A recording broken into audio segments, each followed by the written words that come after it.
Buenas tardes, buenos días, buenas noches, buenas madrugadas, buenas las horas que sean donde quiera que estén ustedes. Gracias por acompañarme una vez más en esta revista semanal, parte del Rey va Desnudo. Yo soy Mauricio José Schwartz y les agradezco de nuevo que me acompañen. Diría yo que es un gusto verlos, pero la verdad es que no los veo, ¿no? Siempre me da risa la gente que en YouTube dice, ay, que me da mucho gusto verlos por aquí. ¿Cómo le haces? Porque yo quiero ver a la gente y solo veo la cámara. En fin, son frases hechas. Muchísimas gracias por acompañarme. Hoy, como siempre, vamos a tratar de pensar un poco la realidad y de reseñar un poco lo que ha pasado en esta semana, que ha sido de locos. Y de locos principalmente por la entrada nuevamente del escenario internacional del poder de Donaldo Juan Trumpo, de Donald John Trump, el increíble, absolutamente increíble presidente número 47 de los Estados Unidos, después de haber sido el 45. Y esto pues ya lo hizo durante 4 años, va a dominar la conversación, nos guste o no nos guste, y les puedo adelantar a ustedes, por supuesto, que a mí no me gusta, pero ni modo, hay que hacerlo. Como siempre les quiero pedir su apoyo en Patreon o en PayPal, donación mensual en Patreon, una donación por una sola vez en PayPal. Nos hace falta porque, como dijimos la semana pasada, estábamos pensando, yo y mi otro yo y mi segunda personalidad que no existe, estábamos pensando en hacer un nuevo canal y vamos muy adelantados con el canal. Ya grabé un capítulo, ya grabé el tráiler, ya tengo el canal abierto, solo que todavía no tiene nada, entonces no lo anuncio. Cambió de nombre del que teníamos pensado, como digo, yo y soy multitud, y pues nada, que estamos a punto, yo creo que en febrero lanzaremos el nuevo canal de lo que habíamos hablado, de poder y muerte, de la relación, de cómo se juega el poder y la muerte cómo se producen crímenes en las altas instancias del poder, cuando los poderosos son las víctimas o los victimarios, o las dos cosas. En el caso de los magnicidios romanos, que vamos a pasar por algunos, donde los poderosos matan a otros poderosos para aumentar su propio poder. Entonces, de eso es de lo que va a tratar el nuevo canal. Estoy muy entusiasmado con él, pero nuevamente cuesta tiempo, cuesta dinero y cuesta todo lo que no tengo, porque lo único que tengo yo en la vida es entusiasmo y quizás los conocimientos necesarios para comentar algunas cosas. Así que todo apoyo que nos den es bienvenido. Si no pueden ayudar económicamente, recomiéndenos con sus amigos, salvo que sean ustedes de los que no les guste el canal, entonces recomiéndenos con sus enemigos. Y denle me gusta y suscríbanse y ayuden en todo lo posible a la difusión tanto de este canal como del nuevo canal, que será, ¿se adelanto el nombre? Obscura Crónica, porque Obscura Historia ya había uno que compró el canal hace años y no ha hecho nada en él, pero ya existe. Entonces será Obscura Crónica, en latín por supuesto, crónica, pero ¿qué son las crónicas oscuras del poder y la muerte? Y vamos a empezar precisamente con la Frente Iberia, que a mí me parece un personaje eh, tremendamente preocupante y tremendamente grave, ¿no? Pero al mismo tiempo enormemente interesante. El vídeo de ayer. Ayer estuve yo una hora conversando con el eurodiputado, con el europarlamentario Jonás Fernández, que es además un amigo y compañero del partido. De hecho, fue en la comida de fin de año del Partido Socialista Obrero Español aquí en Gijón, donde acordamos realizar esta conversación que a mí me parece de lo más importante que he hecho. Lástima que a ustedes o al público pues no le parece de lo más importante, porque al momento de hoy tenemos creo que 1800 o 1900 visualizaciones, cuando los vídeos de los miércoles tienden a tener a estas alturas entre unas 10,000, 8,000 hasta 12,000 visualizaciones, pero en este caso no llegamos a las 2,000. Cuando hablamos de Europa ante las nuevas derechas, cuando tenemos las crisis de las derechas, la Alternativa por Alemania, de Nigel Farage, de Abascal, de Le Pen, de Geert Wilders, el propio Orbán, que ahora se peleó con Musk, lo tenemos allí y no genera interés, a mí me preocupa mucho.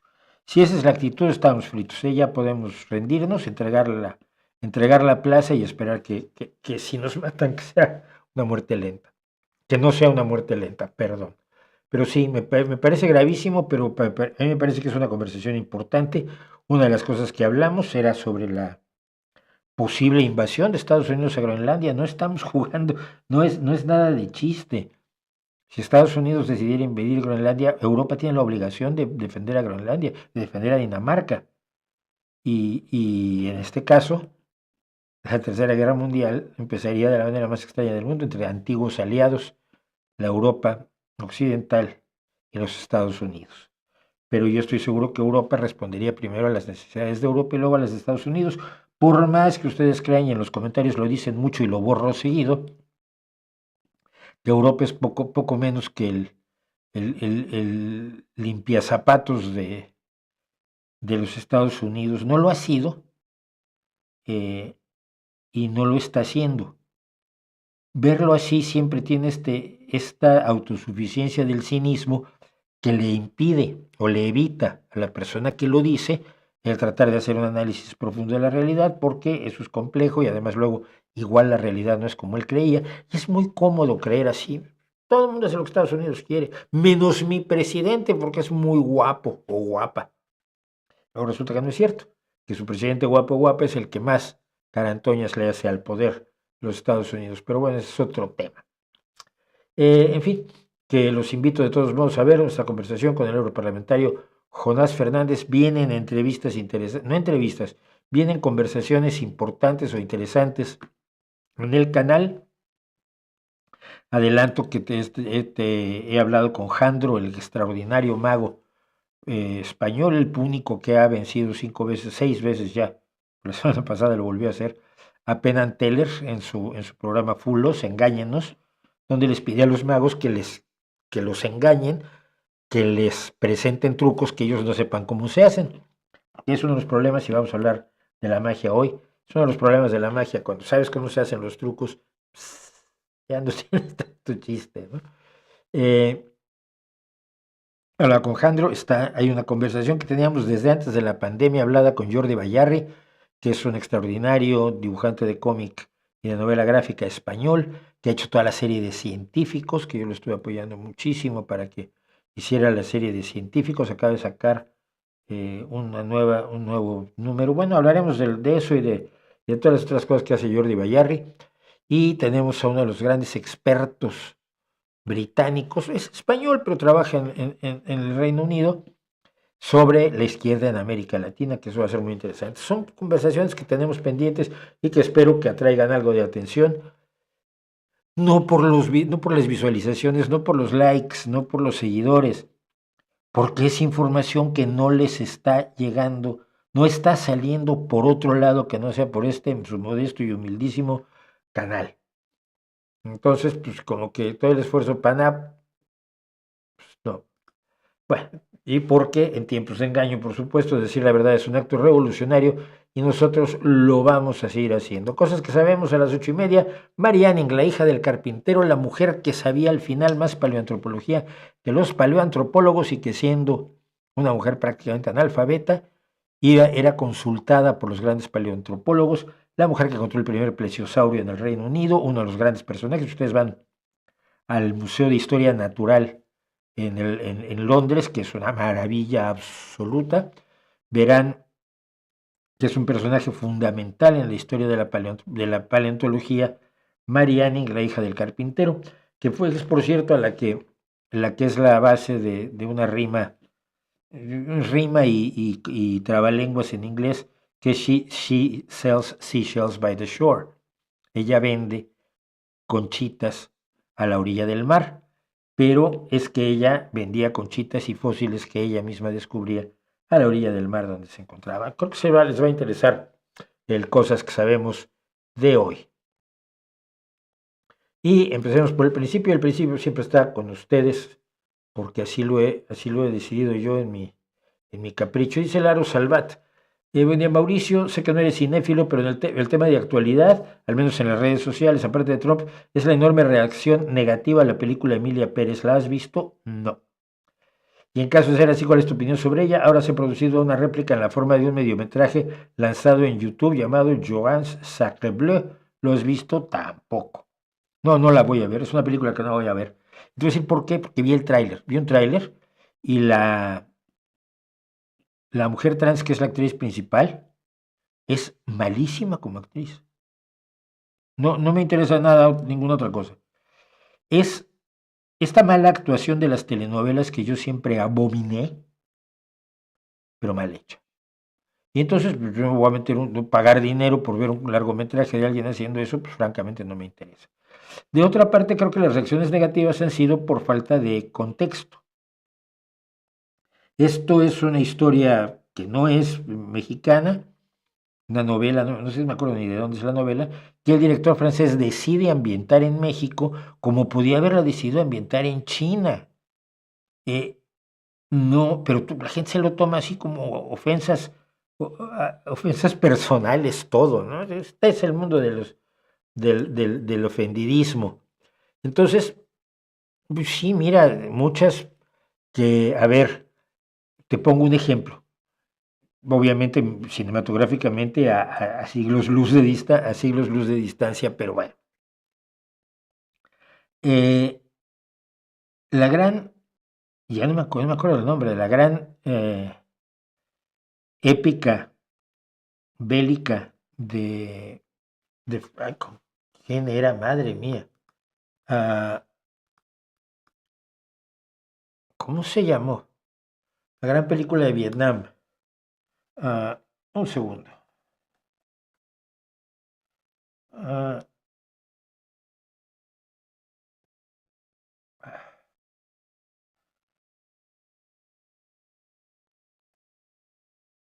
Esto es.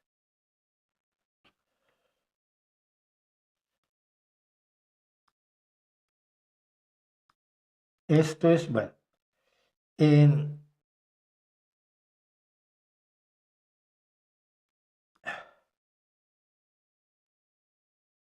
la película Apocalipsis Ahora de Francis Ford Coppola, es una adaptación de una novela que no ocurre en Vietnam.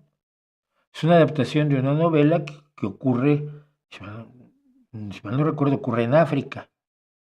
Podría estar equivocado y seguramente lo estoy porque si no estoy equivocado yo sería muy, muy raro. Pero la película está basada, si es de Francis Ford Coppola, bueno, por lo menos eso lo sabía yo bien, de la novela Heart of Darkness, Corazón de la Oscuridad, de Joseph Conrad, que está situada en el interior de África y donde el personaje, no hay personajes del ejército, sino una compañía belga, cuando Europa estuvo explotando brutalmente África. Entonces decidió situar Apocalipsis Ahora en Vietnam porque le cazaban algunas cosas y tal y cual. No puedes decir que es una película que narre la historia de la guerra de Vietnam, porque no, narra la historia del Corazón de la Oscuridad de Joseph Conrad.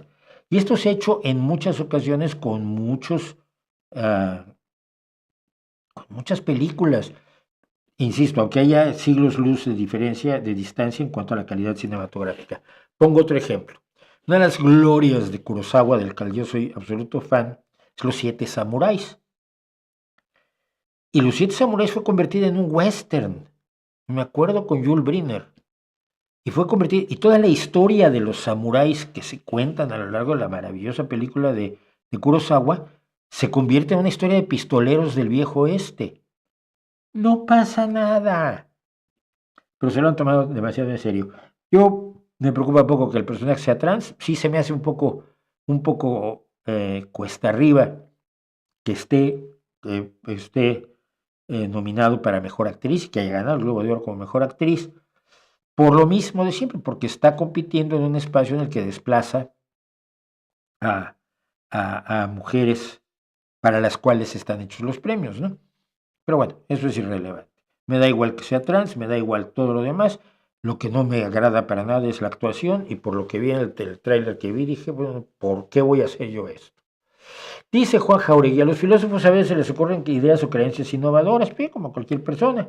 ¿Es posible recomendar alguno en que sus escritos tengan también un extraordinario valor literario? Mira, bien escribía muy bien Bertrand Russell, que tenía algunas ideas agudas y otras ideas malísimas. Como educador era una barbaridad y abrió escuelas y toda la onda. Pero él escribía muy bien, pero yo prefiero sus cuentos. Él dijo una vez que le habían dedicado, creo que los primeros 60 años de su vida a la filosofía, ahora iba a dedicar el resto de su vida a otra forma de la ficción. Él sabía que les estaba viendo la cara a todos. Y escribió un libro de cuentos maravilloso, absolutamente maravilloso, el señor Bertrand Russell. Entonces, el problema es luego, pues, cuando escribes como escritor, pues ya no escribes como filósofo, o cómo es esto. Cuando escribes, cuando Camus escribe El extranjero, está escribiendo como filósofo, está escribiendo como novelista. Yo no lo sé, porque ya a estas alturas he descubierto que nadie puede definir lo que es filosofía y nadie puede definir lo que es una reflexión filosófica. Es decir, si yo hago una reflexión cualquiera, si llama la atención, viene corriendo alguien y me dice, una reflexión filosófica. Y yo, ¿por qué? ¿Qué hice yo para que fuera filosófica, no? El problema es que se han puesto de malísimos. Siempre que hablo de filosofía se ponen de malísimas los filósofos, los filosofólatras y los filofilósofos. Pues los que son en general, pues los filosofistas. Entonces, yo recomendaría, es que libros escritos por filósofos, digo, pienso en una novela como El extranjero de Albert Camus. Albert Camus es considerado filósofo, pero es una novela, y los cuentos de Bertrand Russell. El que un filósofo tenga una idea aguda, interesante, valiosa, yo no creo que se le pueda atribuir a la filosofía. Ese es el otro problema. Porque no sé qué es la filosofía, no me definen qué es la filosofía. Estuvo pensando en el tema y se le ocurrió esta idea, pues está muy bien, eso es filosofar. Entonces todos filosofamos todo el día, entonces la filosofía, si todo es filosofía, nada lo es. Es un poco complicado esto. Entonces, no, las creencias innovadoras de los filósofos no son producto de la filosofía necesariamente, del mismo modo en que las ideas innovadoras y originales y apasionantes de los novelistas no son producto de la literatura, son producto de su forma de ver el mundo, ¿no? En fin, me van a reñir aquí de todos modos. ¿Qué piensas que es más ¿Por qué piensas que es más frecuente? Me pregunta Noé Reinaldo Gómez Macías. ¿Por qué piensas que es más frecuente que una persona con pensamiento científico, físico, matemático, biólogo, abandone esa racionalidad y se vuelva creyente, a que un creyente abandone su pensamiento místico y religioso y se convierte en ateo? Porque yo no sé si es más frecuente. Yo siento que es muy poco frecuente en realidad. Sobre todo porque el tener un pensamiento científico no forzosamente te opone a la religión, tienes que tener un pensamiento crítico hacia la religión. No basta que tengas un pensamiento científico, porque si no haces los malabares que hacía Lemaitre, ¿no? El descubridor de la expansión del universo y por lo tanto de la inevitabilidad del Big Bang. Él decía, no sé, no, son cosas distintas, no son cosas distintas. Aquí te están contando cómo empezó el universo. Dios dijo, hágase la luz, y alguien encendió el interruptor. Y en la otra, pues mira, había todo el universo una singularidad, no sabemos qué había antes, no sabemos por qué fue, pero empezó a expandirse. Y empezó a expandirse no quiere decir que haya habido una explosión tampoco. Entonces, yo no creo que sean más los científicos que se convierten en ateos, sobre todo porque nadie nace siendo científico ni religioso. Esto lo aprendes. Entonces, aprender y desaprender cosas tampoco creo que sea tan difícil. No sé qué sea. No estoy seguro, pues, que tengas razón en tu premisa. Serpa Mauricio dice, ¿por qué la socialdemocracia está perdiendo la batalla cultural? ¿Será que la derecha está usando mejor las necesidades que tenemos hoy en día? ¿Están percibiendo mejor la realidad más allá de su ideología?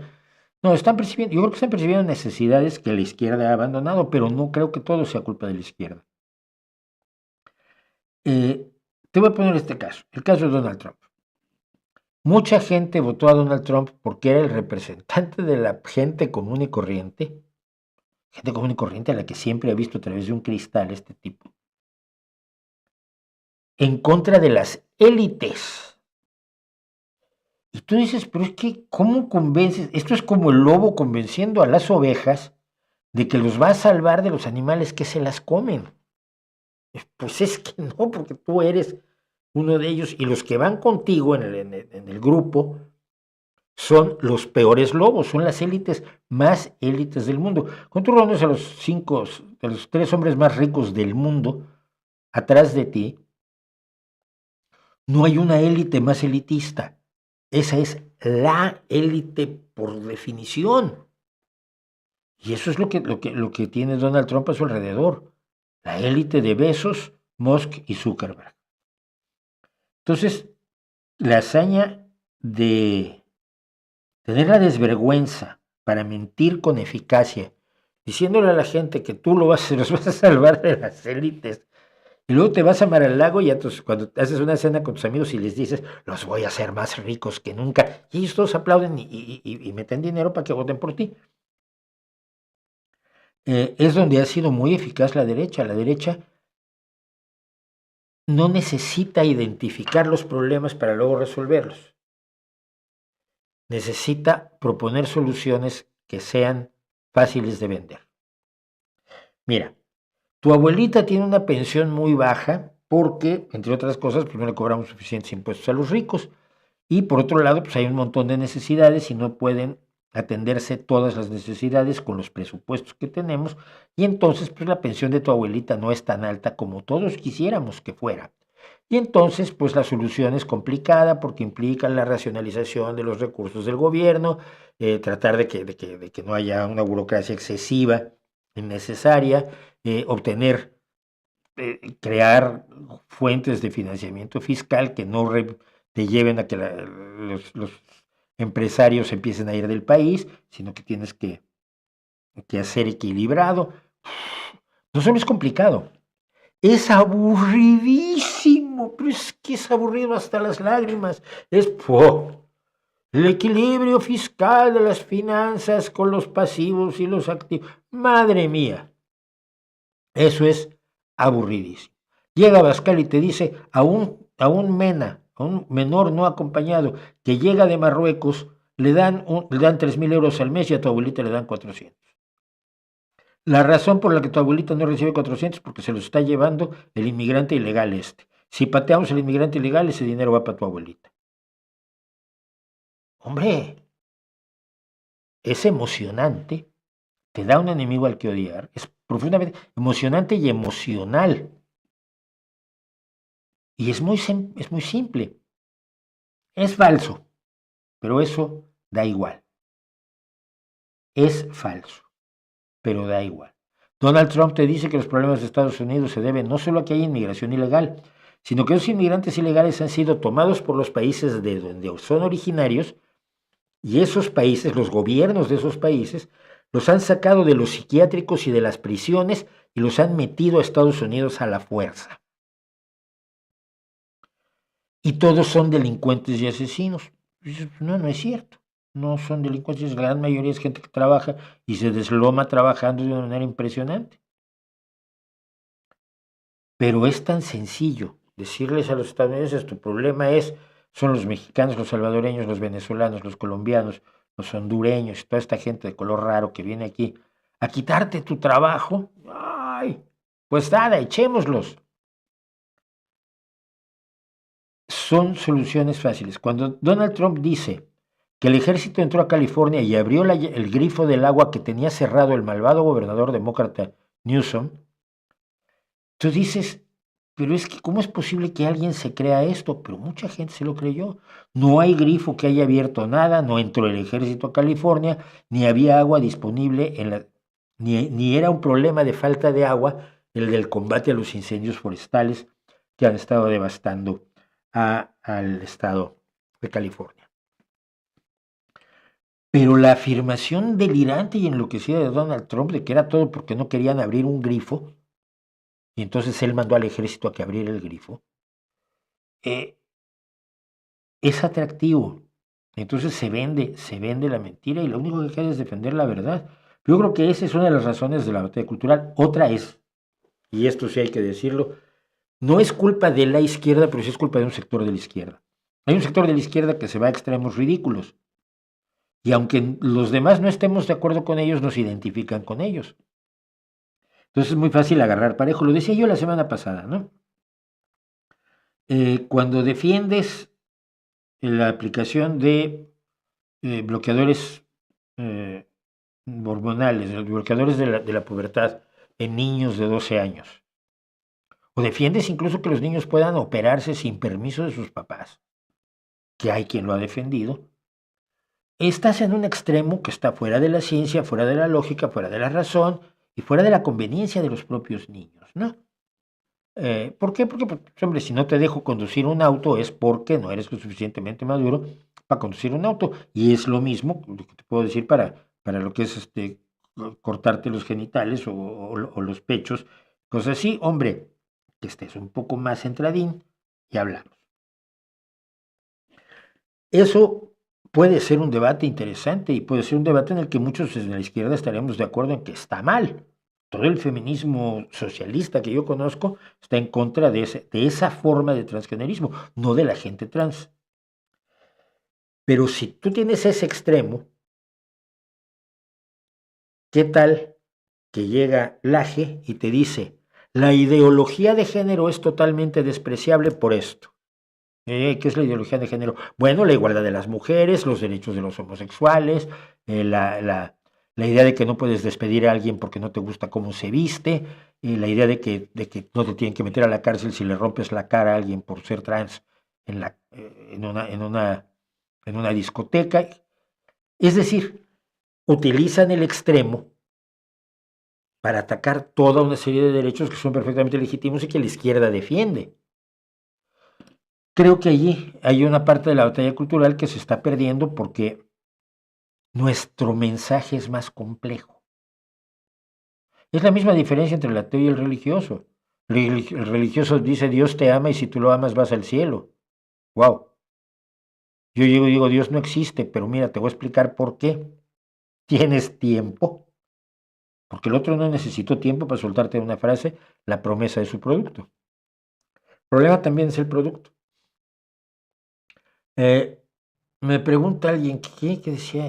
Es que esto luego salta, me cae muy mal.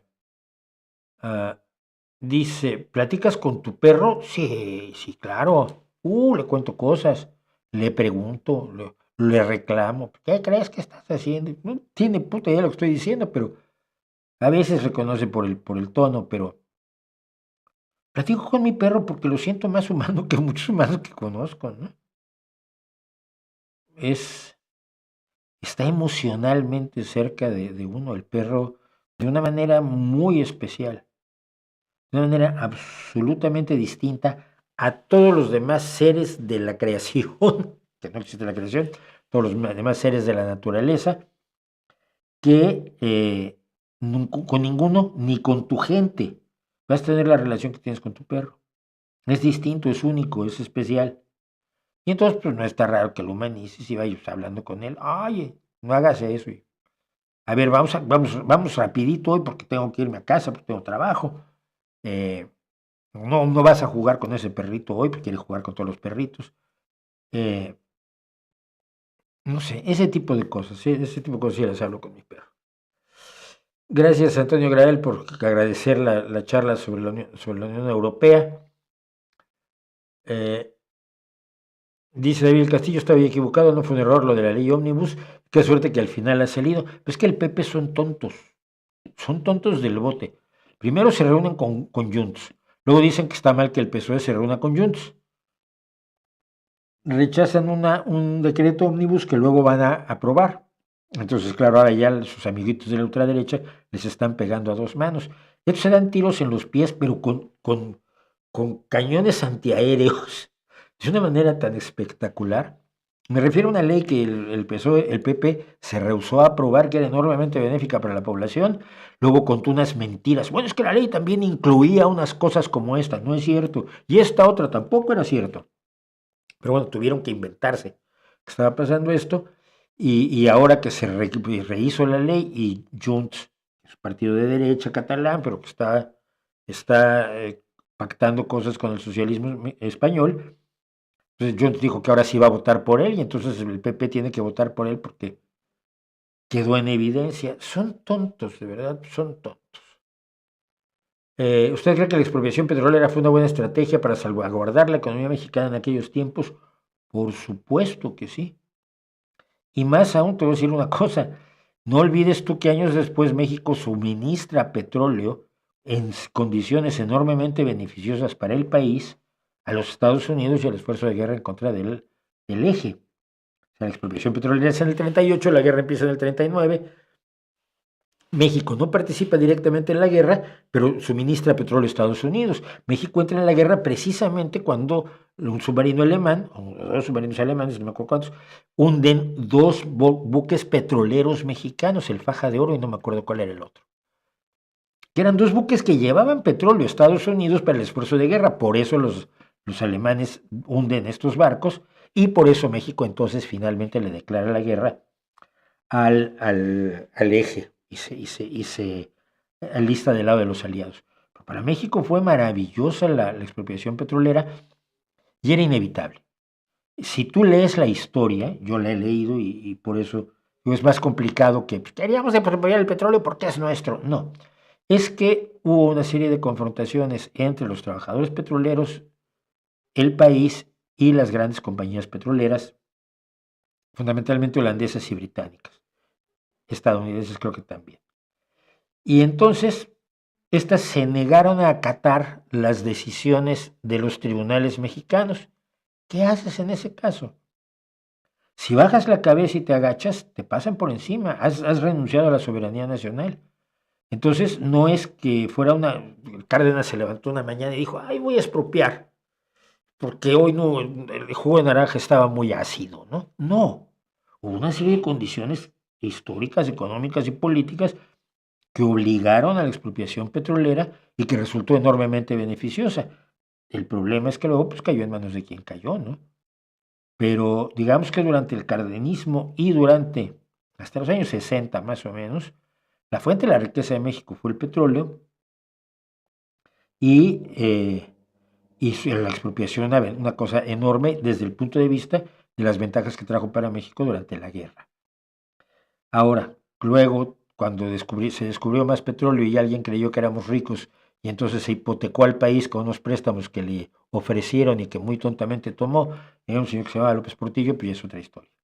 Pero está muy lejos de aquel 1938, ¿no? Como 40 años después.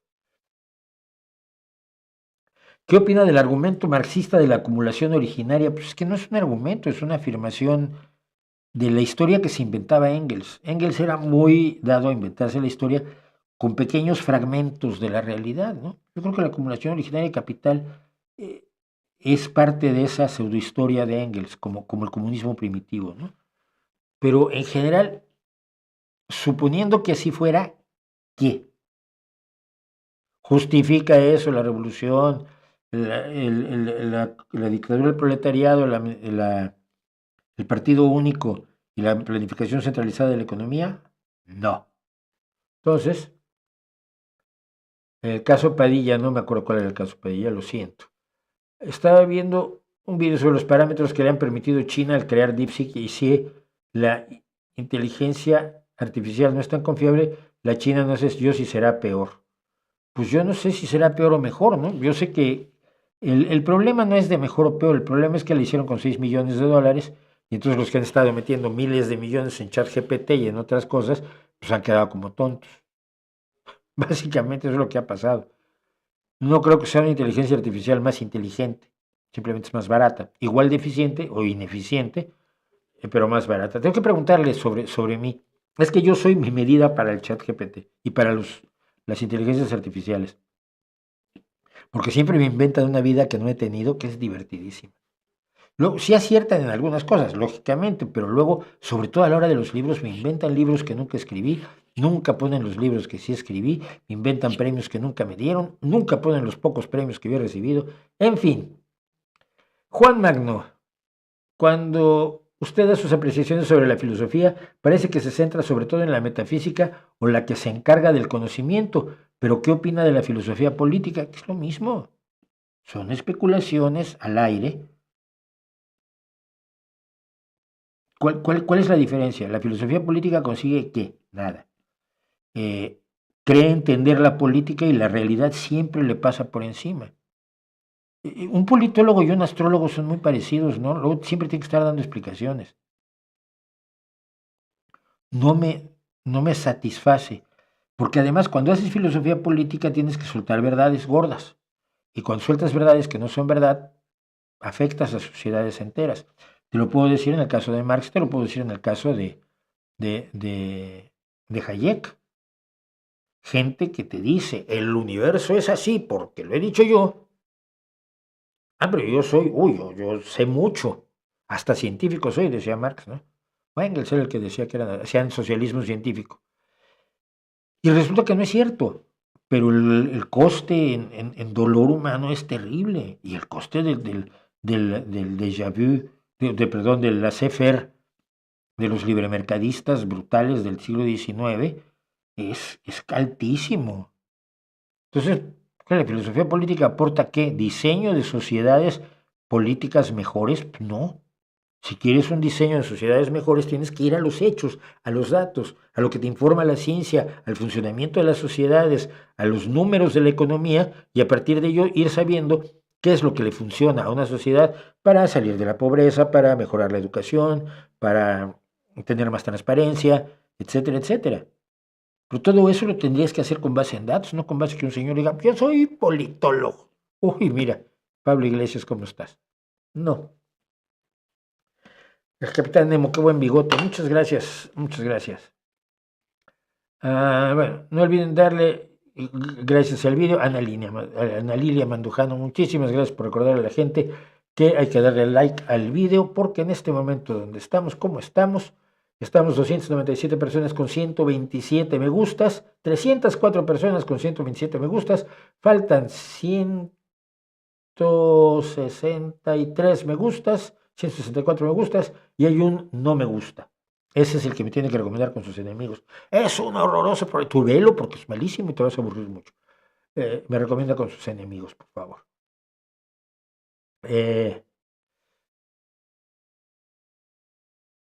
México ha sido muchísimo más omiso que Europa, sí. Señor Mauricio, el link de TikTok no lleva al canal, voy a verlo. Es que además TikTok no lo estoy llevando yo, es un entusiasta aficionado al canal, un entusiasta espectador que me dijo, pues yo puedo hacer cortes y ponerlos en TikTok. Le dije, tira para adelante. Entonces tengo que ver qué pasó. Es muy interesante cómo influencers y youtubers de derecha tratan de lavarle la cara a partidos de extrema derecha como AFD, MAGA, Milei, etcétera, vendiendo todos como liberales. Sí. Pero es muy curioso porque el liberalismo en Estados Unidos, el liberal en Estados Unidos es Kamala Harris, Obama, Bernie Sanders, Alexandria Ocasio-Cortez, esos son los liberales.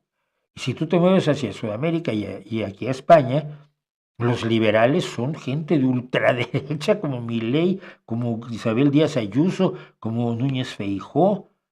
En fin, es una cosa increíble, ¿no? Porque la polisemia que ha adquirido el término lo hace ya casi inútil para describir una posición política o social, ¿no? Ah, bueno,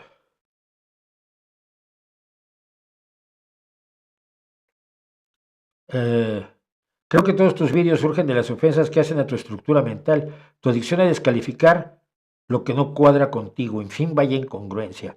Gracias, Noé, muchas gracias. Yo no sé qué es aquí, de veras, yo creo que deberías buscar algo que sea más afín y amable para ti. Por ejemplo, a mi nieta le gusta mucho Paw Patrol, igual podría ser una opción para ti, Paw Patrol. Unos perritos, que uno es bombero y el otro es este, policía y pues, no son conflictivos para nada. Y no tienen ideas que no te gusten, seguro. Porque mira que mi nieta es exigente. Uh,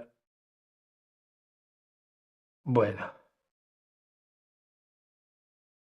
me estaban preguntando sobre el caso de Colombia, entonces vamos a empezar por el caso de Colombia rápidamente, que se me ha ido muchísimo el tiempo y hoy tengo tantas cosas que de veras quiero recorrer todas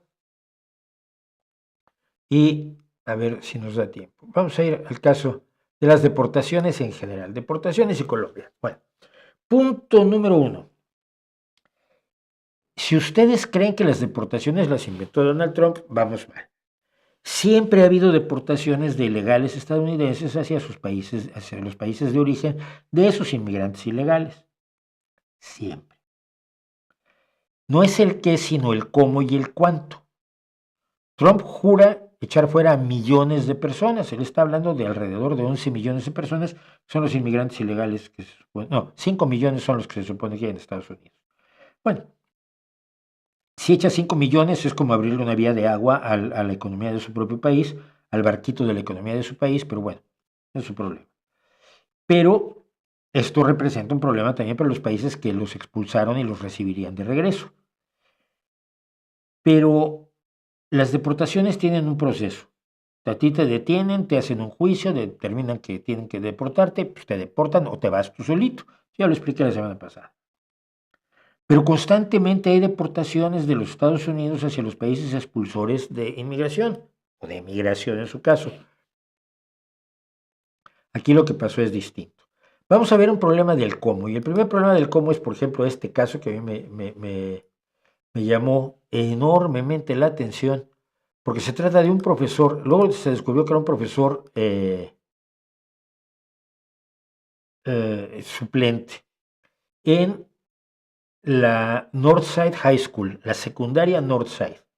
Es un tipo, cuando sale un anuncio del ICE, del Immigration Customs Enforcement, los encargados de hacer cumplir las leyes de inmigración y aduanas, que se llama ICE o ICE, hielo, pues publican esta actualización de que han arrestado a 538 personas y que a 373 detenidos pues, les han dado alojamiento. Y entonces este señor Sportsfan 3434 responde, deberían venir a Fort Worth, Texas, a la Northside High School, a la escuela secundaria Northside. Tengo muchos alumnos que ni siquiera hablan inglés, están en el 10º y 11º grados, que vienen siendo pues, el segundo y tercero de secundaria. Tienen que comunicarse a través tienen que comunicarse conmigo a través del traductor de su iPhone. El gobierno de los Estados Unidos debería totalmente hacer un análisis, una revisión total de nuestro sistema escolar en Texas. Está diciendo, vengan a llevarse a mis alumnos. Esa es la delación, y no es el único caso, que promueve una actitud como la de Trump, cuando dice que va a deportar a millones. Es decir, gente que probablemente no había sacado el cobre o mostrado su verdadera forma de ver las cosas, como este que finalmente les está dando clases y de eso vive el muy animal. Bueno, vivía, ya lo echaron. De pronto puede hacer el papel de malo, el papel del Ku Klux Klan que te quema el crucifijo enfrente de tu casa, el delator. Y Trump ha pedido que los profesores, que los trabajadores delaten a sus propios compañeros si sospechan que son inmigrantes ilegales. Esto mete una cuña en la sociedad de una manera gravísima. Insisto, deportaciones siempre ha habido. Por otro lado, por supuesto, han surgido montones de personas y una solidaridad enorme. Y el caso más doloroso quizás, y mucha gente se ríe de ellos, yo no encuentro corazón para reírme de ellos, pero he visto 3 casos de votantes de Trump. Una chica que me parece puertorriqueña o dominicana, que dice, caribeña quiero decir, nosotros votamos por Trump y ahora mi familia tiene miedo de ir a trabajar porque los van a echar. ¿No te diste cuenta que eso decía, mamita? Que eso estaba diciendo que iba a hacer. ¿Creíste que no lo iba a hacer? ¿Les creíste a los que dijeron, no, son solo amenazas vacías? Ya sabes qué clase de mala persona es el psicópata delincuente este. Otro caso. Un chico votante de Trump al que le acaban de detener a la esposa y se la llevan de regreso a El Salvador. Estoy diciendo, pero ¿cómo es posible? Si está ya tramitando sus papeles, sí, pero lleva 5 años ilegal en Estados Unidos. Así que, pero ¿cómo si yo voté por Trump? Es decir, ahí tienes parte de lo que hablábamos del triunfo de la batalla cultural, ¿no? La gente se ha comido el cuento de Trump sin ver la realidad que había detrás. Y hay otro caso de votantes, yo he visto 3, debe haber muchísimos más, de votantes latinos de Trump, de Latinos for Trump, que ahora están diciendo, pero ¿cómo es posible? Porque me vas a decir, pero ¿cómo a mí? ¿Cómo a mí? O a mi familia.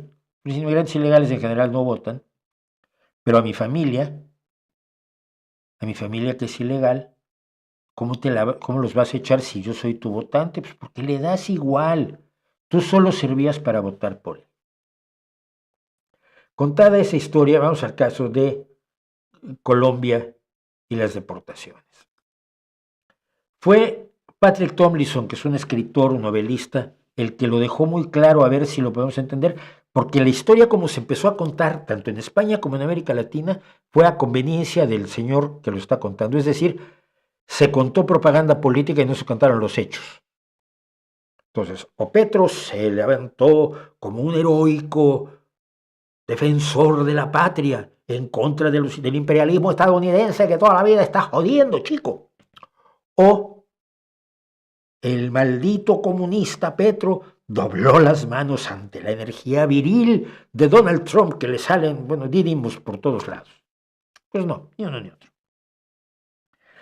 Entonces, punto uno. Bajo Biden y Harris, en 2024 solamente Colombia recibió 120 vuelos de deportaciones.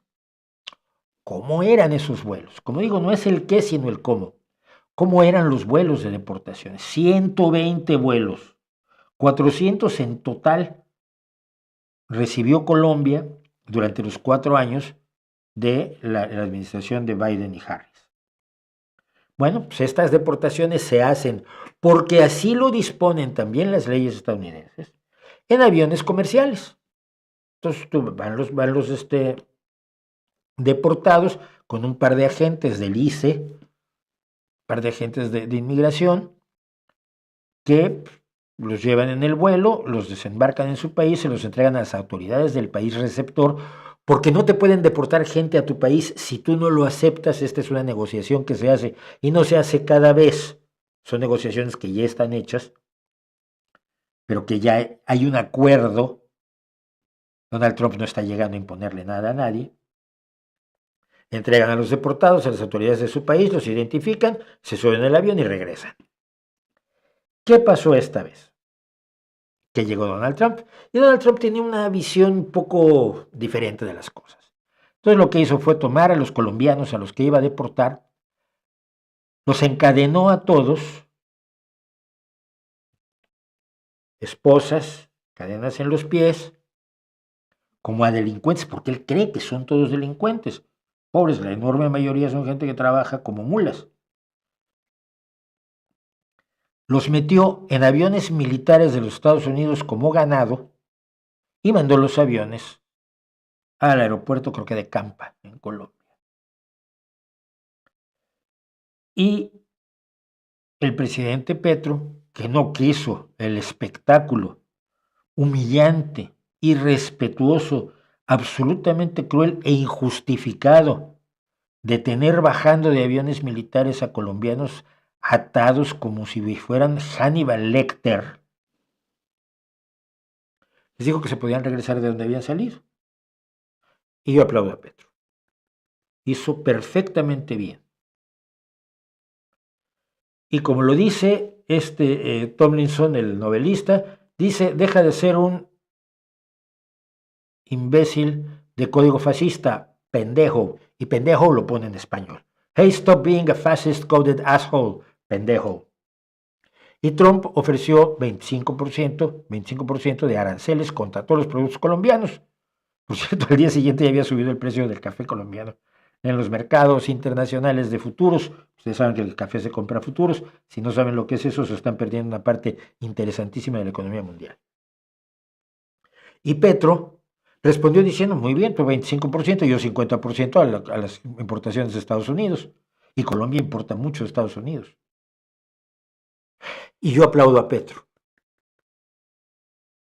Porque no te queda de otra. Estamos hablando de la expropiación petrolera en México.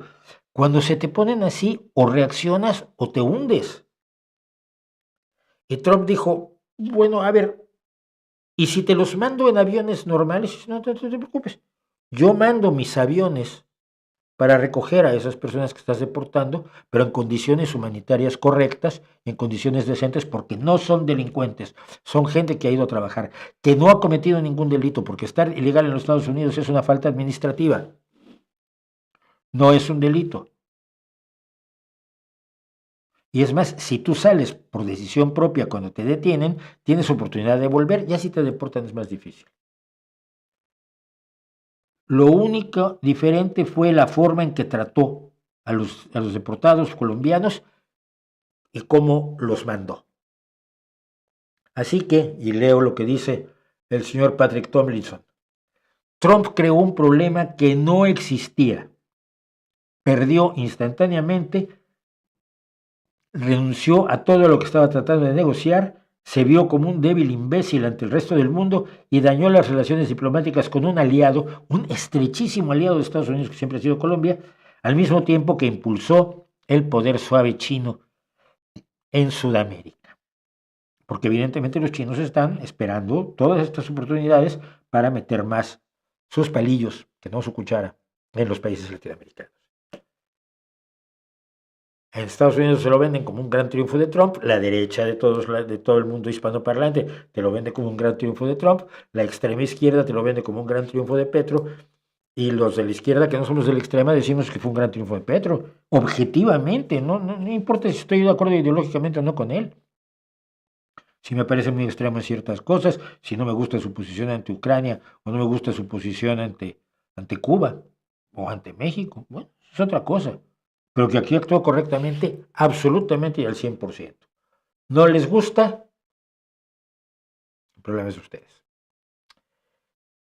Y ya sé de lo que va a venir con esto. Lo que va a venir con esto se los cuento y no me lo acaban de creer. Bueno, ¿qué me dicen?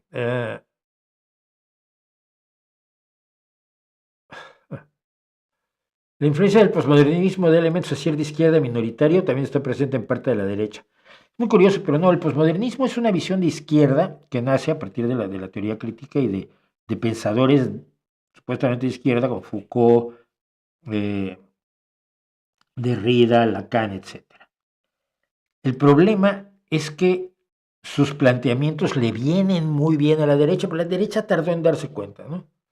El identitarismo, sobre todo la política de identidades, que a mí me parece que es la manzana más envenenada de esta, de esta, de esta forma de ver el mundo, el identitarismo resultó que empezó a dividir a la gente. Y bueno, sí, pero negros, pero yo soy negro y tú eres blanco, no somos iguales.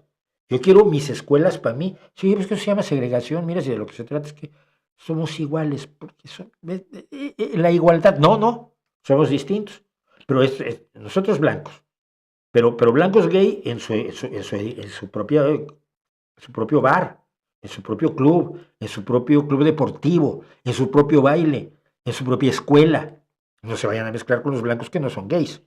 Pero los blancos gays gordos tienen que estar separados de los delgados, porque ahí hay que agarrarte a tu identidad. Y cuando te arrancas por ese camino, pues la identidad la tenemos todos como individuos y entonces no tenemos punto de confluencia con nadie, porque nadie es exactamente como nosotros. Nadie es exactamente como nosotros. Tenemos que asumir que entonces estamos solos y no podemos conformar nada en sociedad ni hacer nada en equipo. Que es en lo que derivó el interseccionalismo, ¿no? Bueno, es que a mí me discriminan por negro, pero también por mujer, pero también por lesbiana, pero también por gorda. Pues sí, chica, pero lo que hay que luchar es en contra de que te discriminen a ti, no luchar contra la discriminación de las identidades concretamente, porque se vuelve una pelea absurda en la que además creas enemigos, los que no son como tú ya son tus enemigos. Y esto le parecía muy mal a la izquierda, por supuesto, y la derecha lo vio con enorme suspicacia, hasta que se dio cuenta de que era exactamente lo que ellos decían. No somos iguales. Los supremacistas blancos, cuando se dieron cuenta de esto, pues empezaron a plantearse las cosas de una manera distinta, ¿no? Creo que sí, pero no fue No fue algo que viniera de origen, pues que fuera una visión de derecha. Drácula, la película de Coppola del 92, me pareció horrorosa, horrorosa. Ah, Roger Corman también hizo Los Siete Magníficos del Espacio. ¡Qué horror! Yo sigo esperando que Mariano, y por favor si alguien puede ir y decírselo, cobra alguna de las películas de Roger Corman. Yo es que yo soy un absoluto fan de las malas películas de Roger Corman. Malísimo, pero buenísimo. Ah, ¿Cree que hay carreras de ciencias sociales que valen la pena, aparte de derecho? Sí, por supuesto. Historia, sin duda alguna. Sociología, sobre todo con un enfoque científico y cuantitativo, es importantísima. La econometría, yo creo que hay muchísimas áreas en las ciencias sociales que se acercan más a la ciencia y que valen muchísimo la pena. Yo siempre he pensado que a mí me hubiera gustado la historia, pero no me gustaba tanto la historia como luego me gustó cuando me di cuenta que explicaba o ayudaba a explicar muchas cosas. Recomendar libros de divulgación científica que a ustedes le hayan gustado. Es que a mí los que me gustaron son ya viejos. Voy a tener toda la colección Salvat, que venía con colores, ¿no? Un color era el de física, las otras eran de química, de biología, de ser humano. Pero sigo creyendo que libros como el relojero ciego de Richard Dawkins, o Los dragones del Edén de Sagan, y por supuesto el de Pseudociencias de Sagan, el último, su libro póstumo, que ahora no me acuerdo cómo se llama, pero ya me acordaré, son relevantes y son importantes.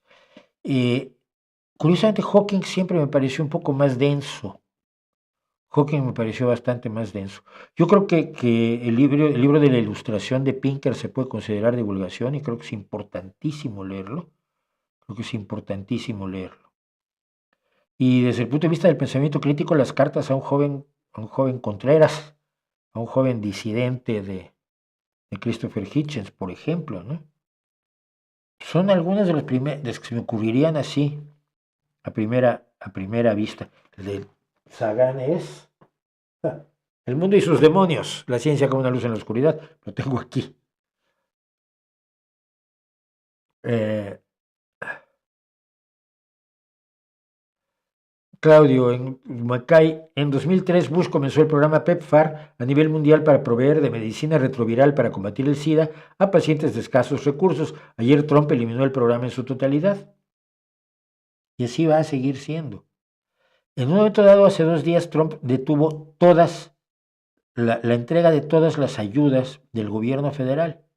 Pero todas las ayudas implica las ayudas a la medicina, las ayudas a la salud, las ayudas a las guarderías, las ayudas a los ancianos que les llevan la comida, el programa Meals on Wheels, alimentos en ruedas, donde la gente le reparte comidas completas a ancianos que no pueden salir de su casa. Luego, claro, se dieron cuenta que no podía hacerlo, eso no es una prerrogativa del gobierno federal porque es un presupuesto aprobado por el Congreso. Pero el desastre planteaba ser inmenso. No le pagas los salarios a nadie. Acabas con todas las ONGs, acabas con todos los programas sociales, que es el sueño de Milei y esta banda de locos, y que se empiece a morir la gente como moscas. Yo no veo quién se sorprende. Ayer vi un segmento donde Bernie Sanders confrontaba a Robert F. Kennedy acerca de ciertas ideas peligrosas que ha pregonado. El tipo va a convertir a America Healthy Again. No, el tipo va a destruir. Es muy curioso. Yo vi parte de las comparecencias de Robert F. Kennedy ante el Senado, porque son su confirmación como secretario de Salud y Servicios Sociales. Y en un momento dado dijo él, pero a ver, yo siempre he vacunado a mis hijos. No, gracias, pero los periodistas que estaban allí inmediatamente recordaron un podcast, no en streaming como este, más bien, porque no era solo de voz, sino era vídeo, donde Robert F. Kennedy decía que si pudiera volver en el tiempo, lo que más le gustaría hacer era no haber vacunado a sus hijos. Entonces, que ahora vayas ante el Senado y digas que eres pro vacunas y que tus hijos están vacunados y demás, lo dice para obtener el puesto. Una vez que lo tenga, no se sorprendan la vacuna para la polio, la vacuna para la viruela, la vacuna para el VPH de las mujeres, se va a convertir no en un mandato, sino en una opción, y una opción cara además, porque ya no habrá financiamiento para las vacunas. ¿Qué nos puede hacer de Mario Bunge? ¿Cuánta estima lo tiene? No, bastante. Bueno, quiero, ya que estábamos en eso del miedo, voy a ver otro caso que recientemente, que se dio ayer de hecho, en Estados Unidos, donde cuenta, yo he contado en varias ocasiones, he estado diciendo que el totalitarismo no llega de un día para otro, sino que es un fenómeno que se da poco a poco, es un fenómeno que empieza de una manera muy inocente. Lo vemos con las deportaciones, de manera muy, muy inocente, pues hay inmigrantes ilegales que son delincuentes. Sí, sí, es cierto. Violadores y asesinos, por supuesto que sí, en exactamente la misma proporción que los estadounidenses de ese nivel socioeconómico. Es un truco que usó Iker Jiménez, precisamente aquí en España, para decir es que en Barcelona la mayor parte de los delincuentes son inmigrantes. Sí, pero la mayor parte de los pobres también. Pero si comparas el número de delincuentes, la proporción de delincuentes pobres, marginados y desempleados, catalanes e inmigrantes, pues resulta que es igual. O sea que la variable fundamental es la situación socioeconómica y no el hecho de que sean inmigrantes. Pero si lo vendes bien, la culpa es de los inmigrantes. Entonces, el miedo va creciendo lentamente. Y aquí está el caso que se dio el día de ayer. Uno de los periodistas a los que más detesta Donald Trump, que en 2018 lo echó de la Casa Blanca y que constantemente habla mal de él en sus tweets de su Twitter personal, que es Truth Social, que no significa nada, verdad social, es absolutamente odiado, odia a muchos, a Stephanopoulos y a los cómicos de los late nights, pero con Jim Acosta tenía una obsesión porque Jim Acosta era el corresponsal de la CNN en la Casa Blanca y le hacía la vida muy difícil a la gente de prensa de la Casa Blanca y al propio Donald Trump. De hecho, aquí en esta fotografía que es de YouTube CNN, vemos a Jim Acosta discutiendo con Donald Trump en la sala de prensa de la Casa Blanca. Entonces, de pronto, las empresas le empiezan a tener un poco de miedo a Donald Trump. Y entonces la CNN decide que como Jim Acosta en concreto es una bestia negra para Donald Trump, lo que es necesario hacer es quitarlo de en medio. Jim Acosta tiene el mejor rating de CNN. Es el periodista más importante de la cadena y tiene un espacio a las 10 de la mañana que tiene el más alto rating de los Estados Unidos. Y le dicen que a partir de ahora va a estar a las 12 de la noche cuando no lo ve nadie. Jim Acosta, que evidentemente no es tonto, saca cuentas, ve la situación y dice esto lo están haciendo por miedo a Donald Trump. Y entonces ayer renunció al aire, despidiendo su último programa de las 10 de la mañana en CNN y diciendo no hay que rendirse ante los tiranos. No hay que rendirse ante los tiranos.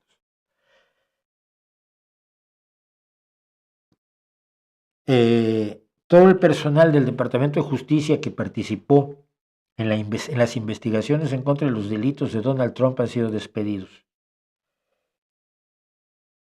No es que sean enemigos de Trump, porque son trabajadores a los que se les asignó una investigación. A un policía le dices, me investigas este caso, y el policía lo tiene que investigar, punto. Ahora los despidió a todos. Ahora otros trabajadores tendrán miedo cuando les digan que hay que hacer algo en contra de Trump, porque les puede costar el empleo. Y no es el empleo, es el plato de comida que todos los días religiosamente le tienes que poner enfrente a tus hijos.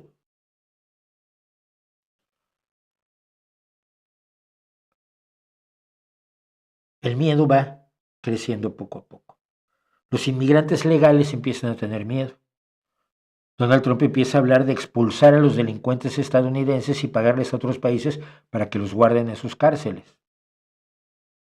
O sea, deportar ya no solo a inmigrantes ilegales, sino a inmigrantes legales, total, si los deportamos ya luego a ver cómo regresan, y deportar también a los estadounidenses que no me gusten. ¿Cómo sabes que son delincuentes? Bueno, no lo sabes. Pero si oyes gente hablando en español, llamas a inmigración porque hay personas que son inmigrantes ilegales y probablemente delincuentes, narcotraficantes y violadores, como dice Trump. Y ha habido ya casos, los puede uno ver en los periódicos estadounidenses, donde la gente llama a la policía porque en el supermercado escucha a una madre y a su hija hablar en español. Mucha gente con muchísimos años de inmigración habla en su propio idioma. Yo conozco estadounidenses aquí en España que no logro que hablen español. Británicos, no aprenden, no quieren aprender español. Son ciudadanos españoles y no hablan español. Y hay ciudadanos estadounidenses que puede que hablen muy bien inglés, pero que en familia hablan en español. Es lo más normal del mundo. Pero ahora vas a empezar a tener miedo de hablar en español. Y entonces el totalitarismo empieza a generar los esquemas de su dominación social poco a poco, de manera muy inocente. Es que yo solo quería meterme con los delincuentes inmigrantes ilegales. Solo los asesinos y violadores, ¿eh? Los carteristas no, solo aquellos. Pero lo hago de tal modo que le causo miedo a todos, que provoco la delación y provoco que echen a periodistas de sus puestos de trabajo. No de sus puestos de trabajo, nadie echó a Jim Acosta. Simplemente que los releguen a un espacio donde dejen de ser relevantes para la creación de la opinión pública, con lo cual la opinión pública, quien la empieza a crear con más eficacia, con más intensidad, el totalitario. Así que allí lo tienen y eso es parte de lo que estamos viviendo. Y por supuesto, esto envalentona a las derechas en todo el mundo. No es algo que se termine en la frontera de Estados Unidos, ojalá lo fuera. Uh, es tan raro ver gente de izquierda usar las mismas narrativas de derecha, estar de acuerdo con Trump como acusar que tiene fronteras abiertas o destruir el Estado en nombre del pueblo. Yo no sé decir que tiene fronteras abiertas, no sé quién lo dice, porque no tiene fronteras abiertas. Nadie tiene fronteras abiertas, salvo la Unión Europea, porque tenemos un tratado de Schengen, que nos permite trasladarnos y viajar por toda la Unión Europea y trabajar en cualquier lugar de la Unión Europea que se nos dé la gana sin necesidad de pasaporte y visas, porque tenemos fronteras abiertas.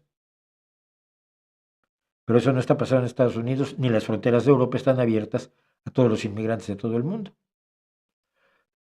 No sé con quién habla, a quién te refieres. Faja de Oro y Potrero del Llano era el otro barco que fueron hundidos por la Alemania nazi en la Segunda Guerra Mundial.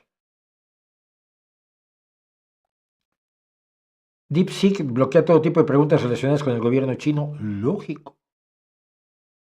Las empresas chinas sirven a la dictadura china, al totalitarismo chino, a Xi Jinping, presidente vitalicio de China. No van a hacer otra cosa.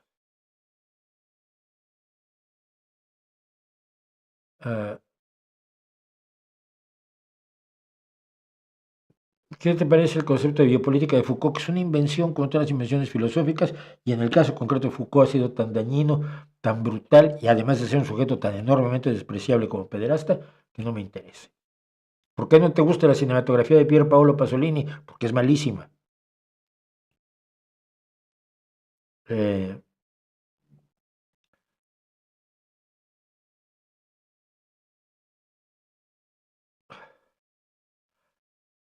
A ver, esperen, se me mueve esto desafortunadamente. Miguel Cadillo, la semana pasada me acusó de defender millonarios, pero usted no se da cuenta que casi todo se lo compra a los millonarios. Me acusa de defenderlos cuando usted los hace más ricos. Vale. Si te vas a tratar de apropiar del chat otra vez, te baneo. Avisado. ¿Está clara para banear gente? Si no está clara, te baneo yo, ¿eh?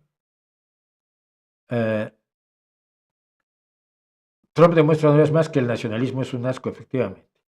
Pero miren, vamos a dedicar unos minutos, ya que estamos en esto. Cadillo, control, último aviso.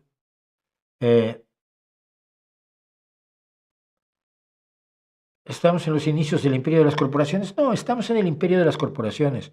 El punto es que las corporaciones se han servido del sistema, de un sistema que las democracias han tratado de moderar.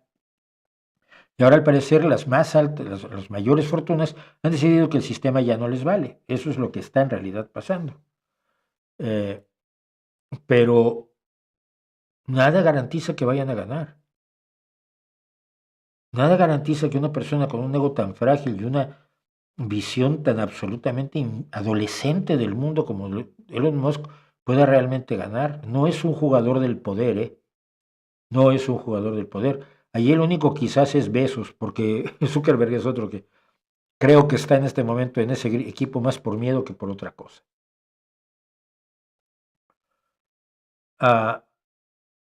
Miguel Cadillo, ¿en serio? Última, a ver. La Unión Europea entregó dinero de ayudas a África superando el plan Marshall por mucho y no sirvió para nada. No, para nada, no. No sirvió para todo lo que queríamos. ¿Por qué? No, el problema no es regalar dinero, como dices tú. Regalar dinero no funciona. No, en algunos casos funciona, en otros no funciona. Depende cómo y para qué. Yo conozco mucha gente que ha trabajado en África como cooperantes. Pero el punto es cómo aportas ese dinero y qué haces con ese dinero. Hay un libro muy bueno para explicarte eso sin ponerse en la idea de que no hay que ayudar, que es a donde van ustedes siempre, los libertines, que se llama Blanco Bueno busca Negro Pobre. Es una historia genial sobre cómo no ha logrado sus objetivos el cooperativismo con África. Y eso permite, por supuesto, reorientarlo para que funcione, ¿no? Hace 2 semanas dijo que hablaría el primer año de Milei. Quiero escuchar por lo menos que todo lo que dijo hace un año no se cumple. Pues mira, vas a escuchar lo que yo quiera. Esto es más o menos así. Vamos a dejarle claro las cosas, por cierto, a algunas personas, ya que estamos en esto, porque, esperen, ¿qué es esto? No, esto ya fue de la semana pasada. Tengo un poco de lío yo aquí, como ustedes podrán ver, pero es resoluble. Definir fascismo y nazismo. La semana pasada que yo definía como nazi a Elon Musk, y como he definido como nazi a Pascal y a otra serie de personas, siempre sale alguien que me dice, pero ¿cómo van a ser nazis si apoyan a Israel? Y yo digo, odiar a Israel o ser antisemita es la única característica para ser nazi. ¿Por qué? No es eso es eso lo que nosotros notamos más fuera de la Alemania nazi. Pero cuando tú analizas la guerra, independientemente de los campos de exterminio, cuando tú analizas la forma en que se cambió, se alteró, se destrozó y reconstruyó como un Frankenstein peligroso la sociedad alemana, el antisemitismo es un fenómeno que es sustituible por otros racismos. Vamos a ver qué es el nazismo, porque, y aquí caemos en las definiciones de, tú quieres una definición tan absolutamente precisa del nazismo como del hidrógeno, y no se puede, porque el nazismo puede tener ciertas características distintas en distintas sociedades, pero es reconocible por algunos rasgos. Vamos a ver algunos de los rasgos principales que sirven para que sea reconocible. Primero que nada es autoritario o totalitario. ¿Qué quiere decir esto? Quiere decir que no le interesa o no acepta como forma de organización la democracia. La democracia es el enemigo del nazismo. Esto no es tan difícil de entender, creo yo. ¿Sí? ¿Quién es el que debe conducir a una sociedad? Un líder fuerte, un líder con capacidades, un líder con mano dura, un señor que sea el que decide por todos y los demás estamos para obedecer. ¿Te das cuenta de la diferencia que hay entre eso y, por decir algo, la visión de la democracia? Bueno, además de ser autoritario y totalitario, el nazismo es nacionalista extremo. Ser nacionalista no quiere decir me gusta mucho mi patria y la comida de mi pueblo, ¿no? Y es como mucha gente cree que es nacionalista. No, el nacionalismo implica que estás en contra de todos los demás, estás en perpetua confrontación con todos los que están a tu alrededor.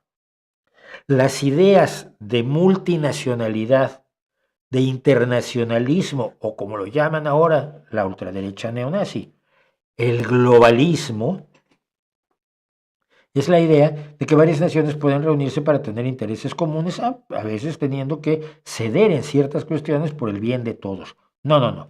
Eso no se permite para absolutamente nada. No está permitido, no se debe hacer. El nacionalismo es el valor más alto para el nazi. Por eso se llamaban nacionales.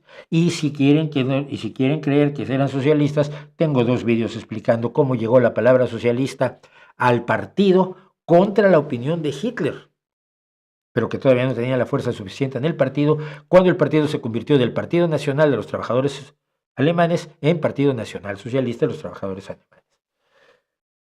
El nacionalismo implica, pues, mi país por encima de todos, America First, Gran Bretaña primero, pero siempre en contraposición de los demás, no con la posibilidad de ayudarse. Es militarista, tiene el culto a la violencia, el culto a la fuerza, el culto a la mano dura. El militarismo se puede expresar de muchas maneras. Tienen ustedes, por ejemplo, alguien como Abascal, que no quiso hacer el servicio militar en España, pero que luego se pone disfraces de legionario, porque así parece que es militarote y le gusta la estética militar y la idea de romperle la cara a aquellas personas que no están de acuerdo contigo, que es lo opuesto al pluralismo, por supuesto. Se basa en la demagogia, el populismo y la propaganda, no en la verdad, no en la solución de problemas, no en el abordar los hechos reales, sino en el discurso emocional. Y es de lo que hemos estado hablando todo el tiempo con Donald Trump, el discurso de yo te voy a salvar de los malvados que tienes allí, de inventarte un enemigo propagandístico y te voy a resolver todos tus problemas si votas por mí. Y luego el día que votaste por mí te das cuenta de que, oh, qué barbaridad, pero si va a echar a mi familia, pero si me va a dejar sin trabajo a mí, pero si me va a romper la cara con sus guardias armados. Sí. Quinto punto. La patria está por encima de todo. Si el nacionalismo es la esencia del nazismo, la patria es el valor máximo. Esto quiere decir, no se permiten enfrentamientos entre trabajadores y patrones. Los trabajadores y los patrones trabajan juntos por la patria. Esto no quiere decir que se juegue a favor de los trabajadores como creen algunos. Ay, que como era socialista, estaba contra los patrones. No, el nazismo siempre favorece a los patrones y a los millonarios y a las élites.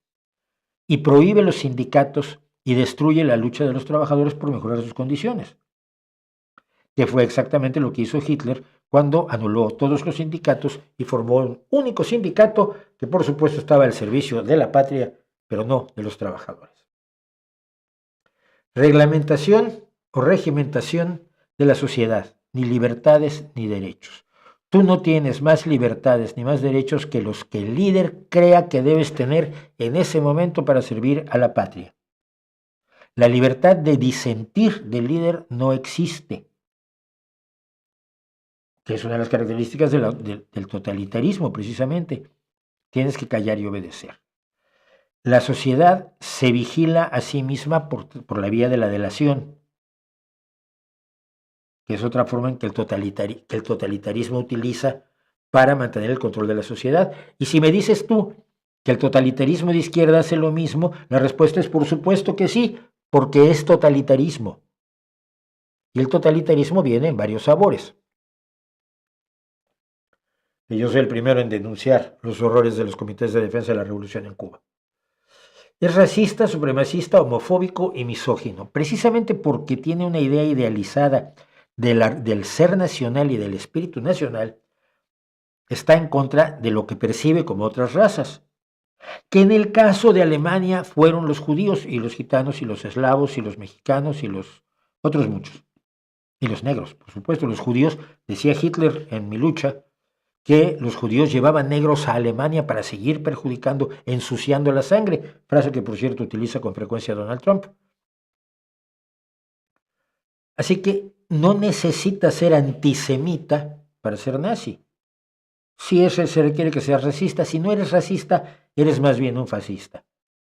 Pero como crees en la supremacía de los tuyos, no es solamente en cuanto al color de la piel o la herencia étnico, cultural, religiosa, sino también es la sexual.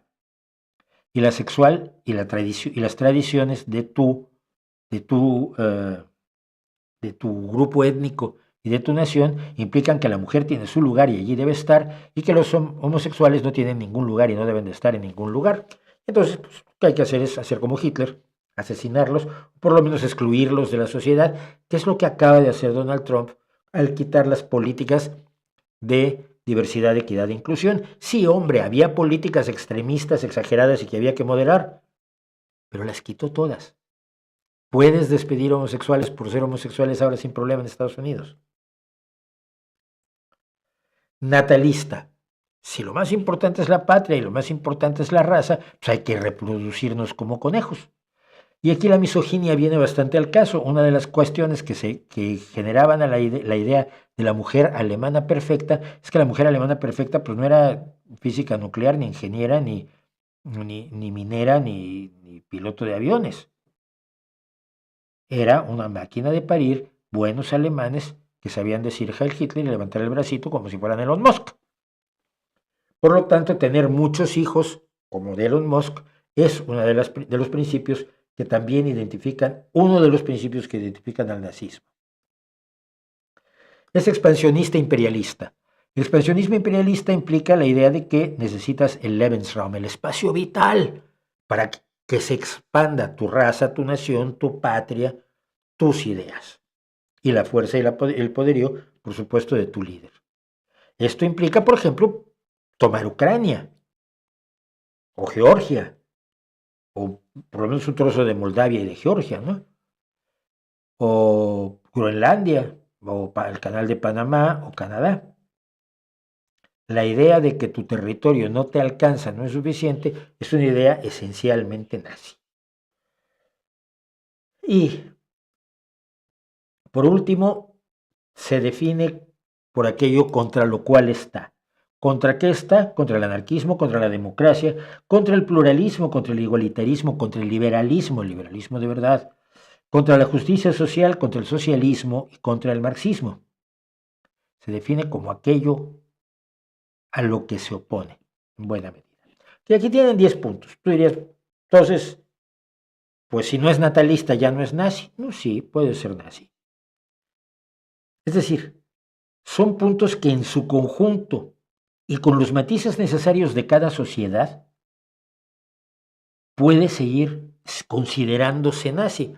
Pasa con Alternativa por Alemania. La lideresa, que en realidad no es la lideresa, la han puesto porque vende, pero el liderazgo se mantiene, el anterior liderazgo de Alternativa por Alemania, porque es lesbiana y tiene una mujer que es de otra raza. Les llaman razas. No existen las razas en biología, pero bueno, para efectos del diálogo lo usaremos. Ella es lesbiana y tiene una pareja de otra raza, por lo tanto, no es nazi. O sea, porque uno de esos puntos ya no es cierto, entonces ya no es nazi. Si estás así, ni Hitler era nazi, ¿eh? Ni Goebbels, que tuvo una novia judía. dejemos de pensar que estar con Israel o no odiar a los judíos te libera del resto de las cosas que te convierten en un puto nazi. Recordémoslo. Uno también puede tener posiciones de izquierda que no se ajusten a un dogma específico, pero que son claramente de izquierda porque tienden hacia los ideales esenciales de la izquierda. Y aquí la idea es que todos estos puntos tienden a las ideas esenciales que llamamos nazismo. Espero que haya quedado claro. Si no, lo volvemos a explicar. Y siendo la hora que es y siendo las cosas como son, vamos por supuesto a nuestras cosas que sabemos, que deseamos. Hoy vamos a hablar de Mary Anning, la hija del carpintero, la que vendía conchitas en la playa, la gran paleontóloga y descubridora, por cierto, el primer plesiosaurio completo en el Reino Unido. Una historia que a mí siempre me ha parecido extraordinaria, de una de las primeras mujeres consideradas científicas en el Reino Unido.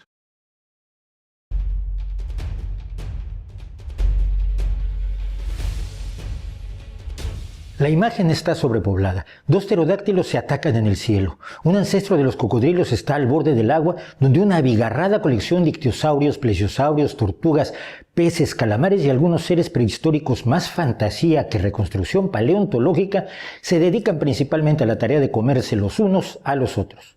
Se trata de una acuarela de 1830, Duria Anticior o un Dorset más antiguo, por la región de la costa sur de la isla de Gran Bretaña del mismo nombre. Su autor fue el pintor y geólogo Henry de la Beche y fue el primer intento en la historia en tratar de representar la vida prehistórica según la evidencia fósil disponible. Y gran parte de esa evidencia fósil había sido encontrada, identificada, descrita, dibujada y reconstruida por Mary Anning, que ya por entonces era considerada la mayor experta en hallazgos de fósiles del mundo, pese a tener apenas 31 años de edad. Mary Anning nació en 1799 en la costa de Dorset, en el pueblo de Lyme Regis, hija de un carpintero de la localidad llamado Richard y de su esposa Mary, de cuyos hijos solo sobrevivirían Mary y su hermano Joseph. Lo que hoy es Lyme Regis estuvo hace 200 millones de años cerca del Ecuador, en el fondo de un mar cálido y lleno de vida. Muchos animales se vieron enterrados en el fondo lodoso y se fosilizaron mientras la zona migraba hasta su actual posición. Lyme está por tanto rodeado de los acantilados en que se convirtió ese fondo marino lodoso, verdaderas minas de fósiles. El padre de Mary dedicaba parte de su tiempo a buscar entre las rocas desprendidas de los acantilados unas maravillosas curiosidades, los fósiles de esos seres marinos que empezaban a dejar de ser misteriosos y a ser estudiados para tratar de saber cómo había sido la vida en el pasado y cómo habían aparecido y desaparecido esos fantásticos seres. Así, la venta de fósiles era también una fuente de ingresos adicional para los Manning, que llevaban a sus hijos desde pequeños a buscar fósiles. Estas habilidades serían la única forma de supervivencia de la familia cuando Richard Manning murió en 1710, dejando a su familia totalmente desprotegida. Mary y sus 2 hijos emprendieron un pequeño negocio como vendedores de fósiles que les permitió escapar a la miseria, aunque con frecuencia pasarían épocas de gran escasez. Cuando Mary tenía 12 años, la familia encontró y publicitó el hallazgo de un fósil completo de ictiosaurio, un reptil jurásico con forma de pez. El descubrimiento fue pronto adquirido por Henry Host Henley, un noble londinense aficionado a la geología. Entre los hallazgos que realizó Mary Anning a lo largo de su carrera está el de los coprolitos, heces fecales fosilizadas que ofrecen importante información sobre la dieta de los animales del pasado. Fue la primera persona que identificó en Inglaterra un fósil que halló como perteneciente a un pterosaurio. Encontró también curiosidades como un fósil de sepia que aún tenía en su interior la tinta del animal. Alrededor de 1820, Mary realizó uno de sus más importantes descubrimientos, un fósil casi completo de plesiosaurio. El animal había sido descrito a partir de restos fragmentarios, pero grandes expertos en fósiles como el francés Georges Cuvier se mostraban escépticos ante la disparidad del tamaño del dinosaurio respecto de su pequeñísima cabeza. Al enterarse del descubrimiento, Cuvier dejó de lado su escepticismo y declaró que el descubrimiento de Anning era de primera importancia.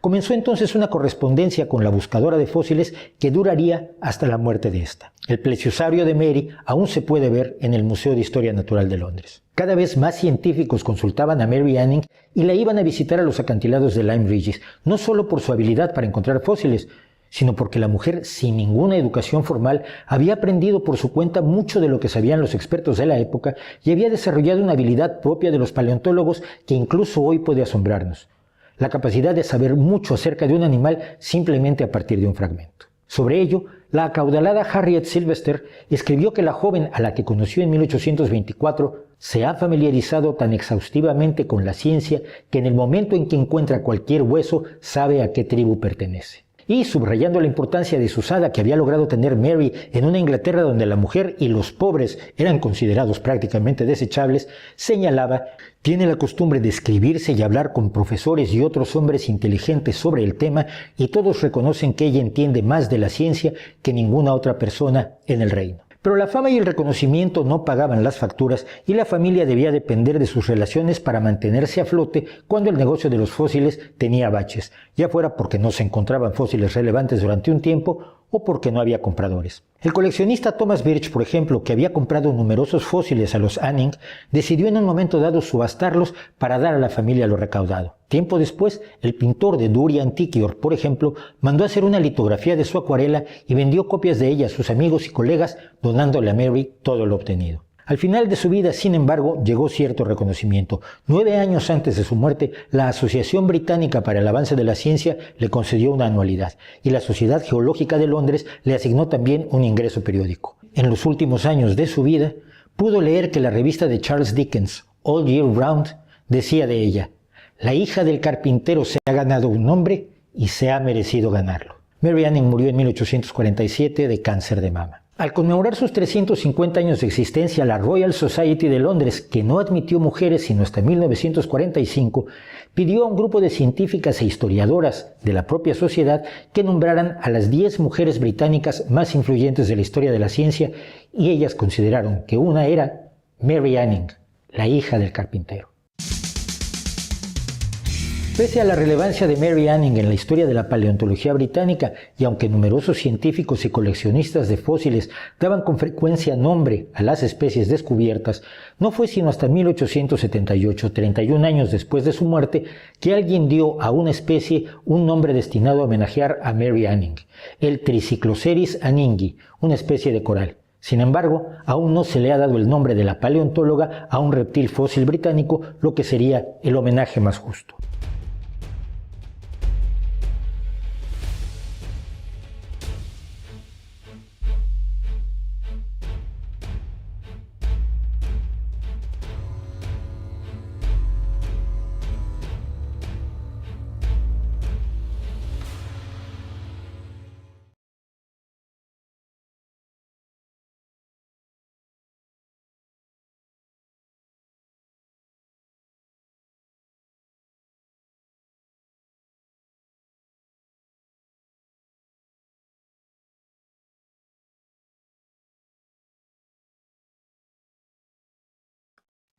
Y ya estamos de regreso y estamos de vuelta. Esto es nuestra revista semanal y esto fue Mary Anning, uno de los personajes más interesantes de la ciencia y de la superación, de la posibilidad de hacer las cosas cuando realmente te lo propones. Me gusta mucho su historia y me encantó haber visto, por cierto, ya un par de veces que he estado en el Museo de Historia Natural de Londres, los fósiles descubiertos por ella. Bueno, pues, seguimos, perdón. A ver, hay varias cositas que se fueron quedando. Voy a hacer unas anteriores, pero quiero decir una cosa. ¿Crees, Mauricio, que la Unión Europea debería mirar a China como socio principal? Ni de broma. Ni de broma. Yo creo que la Unión Europea debe mirar a la Unión Europea como el socio principal de cualquiera que se le quiera acercar. Y creo que se está haciendo, pero no se nota. Y era de lo que hablábamos ayer precisamente con Jonás, ¿no? Otro día alguien me decía en los comentarios, y luego lo vamos a ver, sobre, es que Europa está mirando por otro lado. Y yo decía, no creo. Bueno, a ver, rápido. Susana Villarreal dice que, profesor, no me profesores, pues yo soy, ni licenciatura tengo. ¿Qué le puede recomendar a esta futura maestra de matemáticas? Esta materia puede ser muy molesta para los estudiantes. Me lo dices a mí, que mi hijo está teniendo siendo bueno en matemáticas, está teniendo problemas en mates. Yo creo que una de las cosas fundamentales es explicar para qué. O sea, ¿para qué sirve? Yo me acuerdo, y siempre lo dije, cuando me enseñaron la parábola, por ejemplo, cuando estuvimos estudiando geometría analítica, si me hubieran explicado que la parábola era como se movía el balón de fútbol y el balón de baloncesto y que podías calcular cosas así con la parábola, de pronto hubiera sido mucho más interesante, ¿no? Y hasta hubiera entendido más rápido por qué P era positivo, que fue lo único que se me quedó de, de todo el curso. Creo que llevarlo al terreno de la práctica, de para qué sirve, aunque no lo utilices incluso en los ejercicios, pero sí que lo expliques. ¿Por qué usamos el binomio? ¿Qué me importa el binomio de Newton? Explica por qué sirve, para qué se usa, qué problemas resuelve y qué importancia histórica tuvo. No solamente el número tras el número y la incógnita tras la incógnita, porque parece que está uno viviendo en una especie de mundo aparte del universo, ¿no? Cuando la aritmética de pequeño siempre te la daban con ejemplos reales. Sale un tren de tal estación. Bueno, sí, era una estupidez, pero funcionaba. Te imaginabas a los trenes. Pero al llegar a cierto nivel, parece que te separas del mundo real. Así que yo diría que eso, ¿no? Sí, probablemente es una recomendación muy ñoña y muy mema y no me hagas caso, Susana. Arlex Ramírez, ¿cree que se avecina cierto tecnofeudalismo, como dice cierto sector de la izquierda? No sé qué sector de la izquierda diga eso. Una idea que vende Yanis Varoufakis. Yanis Varoufakis es ese economista que cuando las cosas se pusieron difíciles en Grecia salió corriendo para vivir en la jet set europea. Dejó tirados a los de su partido. Ya hizo dos. Él solito. Lo que quiere es vivir sin trabajar. Dejó tirado a Grecia, a su partido y al gobierno cuando tuvo la crisis económica aquella enorme de la que se llenaba la boca Pablo Iglesias y que fue un lío salvar, pero que se logró resolver al paso de los años. En Grecia, ese Varoufakis, no le creo ni el nombre. Por eso lo llamo Yanis Varoufakis. Alex Ramírez, de nuevo, ¿crees? Ah, no, ya es otra vez lo del tecnofeudalismo. Lo puse dos veces. Luis Enrique Arismendi, ¿ya escuchó el último álbum de Ringo Starr? Sí. Hay colaboraciones del Larkin Poe y Molly Tuttle. Y yo alucinaba. A ver, yo tenía 9 años cuando empecé a ver a los Beatles. Y cuando empecé a oír a las chicas del Larkin Poe, tenían 15. Eran todavía, estaban con la hermana, eran las Lovell Sisters. Y Molly Tuttle debe haber tenido 13. Ahora tienen 30 y 30 poquitos las tres. Molly tenía 13 años, tocaba la guitarrita con el grupo familiar que tenían. Verlas crecer musicalmente para mí ha sido relevantísimo, ¿no? Molly Tuttle son las mejores guitarristas del bluegrass, sin duda alguna. Larkin Poe acaba de sacar un disco maravilloso hace un par de días, por cierto, Bloom. Y Larkin Poe es de las que me han mantenido en el rock antes de la llegada de The Warning, ¿no? Y verlas tocar con Ringo Starr, para mí es como el cierre de generaciones sobre generaciones, entre generaciones, de una manera inesperada, ¿no? Yo lo he disfrutado enormísimamente el álbum, siendo que él está haciendo country y ni Molly Tuttle ni Larkin Poe son artistas de country, son artistas, ellas de blues y rock de raíces sobre todo. Algunos lo ven como rock sureño, yo no puedo, yo creo que es rock de raíces. Y Molly Tuttle, que es gente de bluegrass, con enorme amor por el blues, con un amor muy curioso por el rock. Tiene un cover de White Rabbit de Jefferson Airplane que es maravilloso y que lo canta con frecuencia. Y ayer la vi cantando algo de quién fue. Una de las compositoras pop modernas. Así que sí. Alfredo Villalba, ¿cómo se llamaba el libro que escribiste de la crisis económica en México en los 90? No exactamente. Escribí los primeros 101 días de Cedillo, que se llama Crónica del Desconcierto.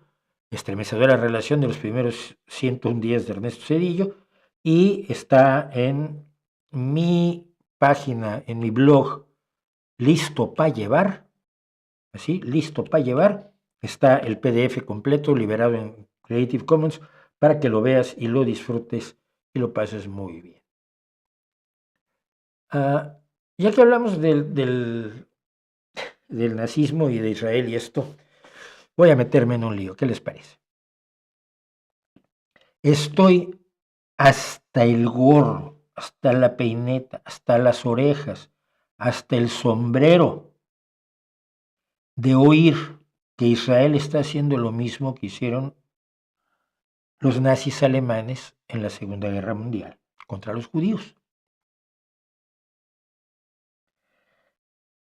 No es cierto.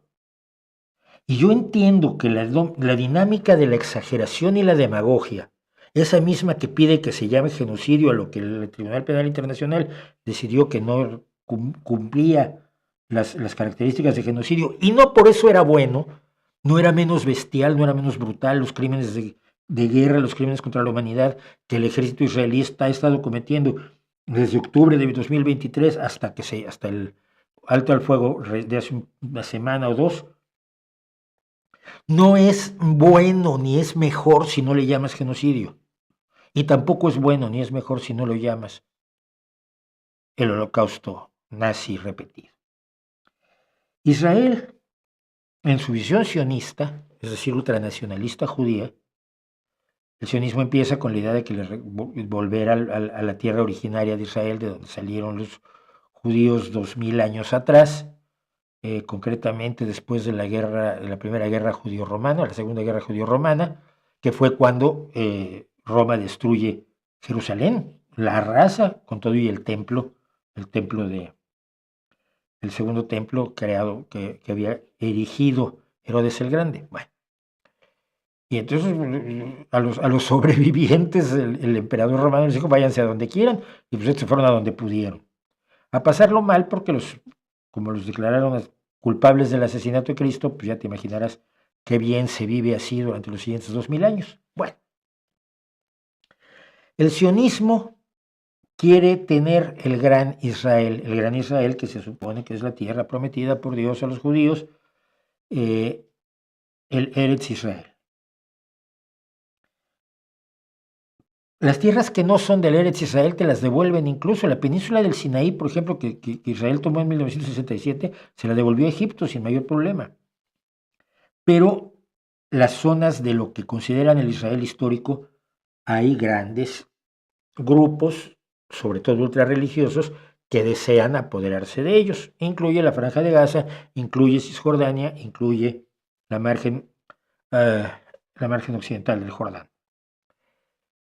Se ha asesinado a multitudes, enormes cantidades, miles y miles de palestinos, en un ataque indiscriminado tratando de acabar con Hamás, pero sin importarte por encima de quién pasabas. ¿Que es cierto que Hamás ponía sus centros de comando en túneles debajo de hospitales? Por supuesto que es cierto. Pero entonces un ejército inteligente lo que hace es buscar cómo atacar a Hamás adentro de ese túnel, sin volar el hospital y matar a los pacientes, a los doctores y a las enfermeras. ¿Qué es lo que ha hecho Israel? Todas las atrocidades que están perfectamente documentadas que ha cometido el ejército israelí, insisto, desde octubre, motivado por el horripilante ataque de Hamás en contra de civiles inocentes también, israelíes y no israelíes, había gente de varios países.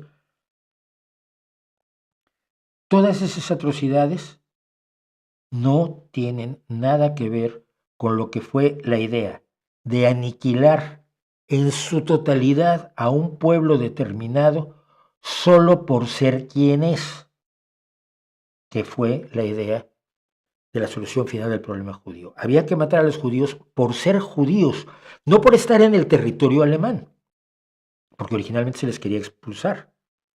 No, por ser judíos. Nadie está matando a los palestinos por ser palestinos. Los están matando por estar donde está Hamás, los están matando por estar, o los están persiguiendo y haciéndoles la vida imposible. Estoy pensando en los territorios ocupados en las zonas ocupadas de Cisjordania, de la margen occidental del Jordán, se les persigue por donde están. Son tierras que Israel quiere, pero nadie está aniquilando a los palestinos como tales, y menos de manera industrial, sistemática y directa. Ya se puede decir que fueron daños colaterales los que han sufrido los gazatíes, pero no cuela.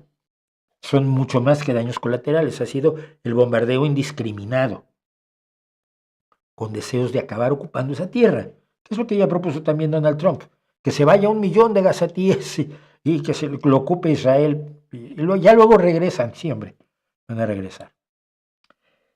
Es decir, todo lo horrible que es y ha sido el accionar de Israel desde octubre de 2023 no justifica que se equipare lo que ha hecho con lo que hicieron los nazis con el pueblo judío, con los homosexuales, con el pueblo gitano, el pueblo roma, con toda la gente a la que mató por ser quien era. Es una diferencia que no es trivial. Es una diferencia que no es irrelevante. Es la que marca precisamente el horror del nazismo frente a los demás horrores que han existido a lo largo de toda la historia. Porque horrores como los que ha cometido Israel en la Franja de Gaza durante estos últimos 14 meses, hay docenas de ejemplos, todos repugnantes, todos deleznables, todos despreciables, todos inmorales, todos enormemente criticables y todos que son un asco. Pero hay muchísimos ejemplos de ese enfrentamiento, de esa búsqueda, de ese deseo de apropiarse de tierras que tienen otros y que no se compara, no hay posibilidad razonable de equipararlo a lo que fue la solución final decidida en enero de 1942 por los nazis. En serio, bájenle a la retórica, no es necesaria. Te deslegitima cuando estás verdaderamente tratando de expresar la injusticia que se ha cometido contra los palestinos que no son de Hamás, porque contra los que son de Hamás no hay ninguna injusticia, todavía falta.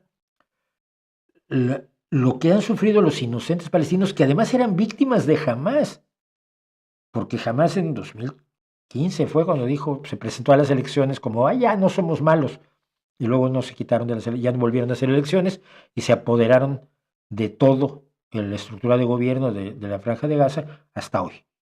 Hasta hoy.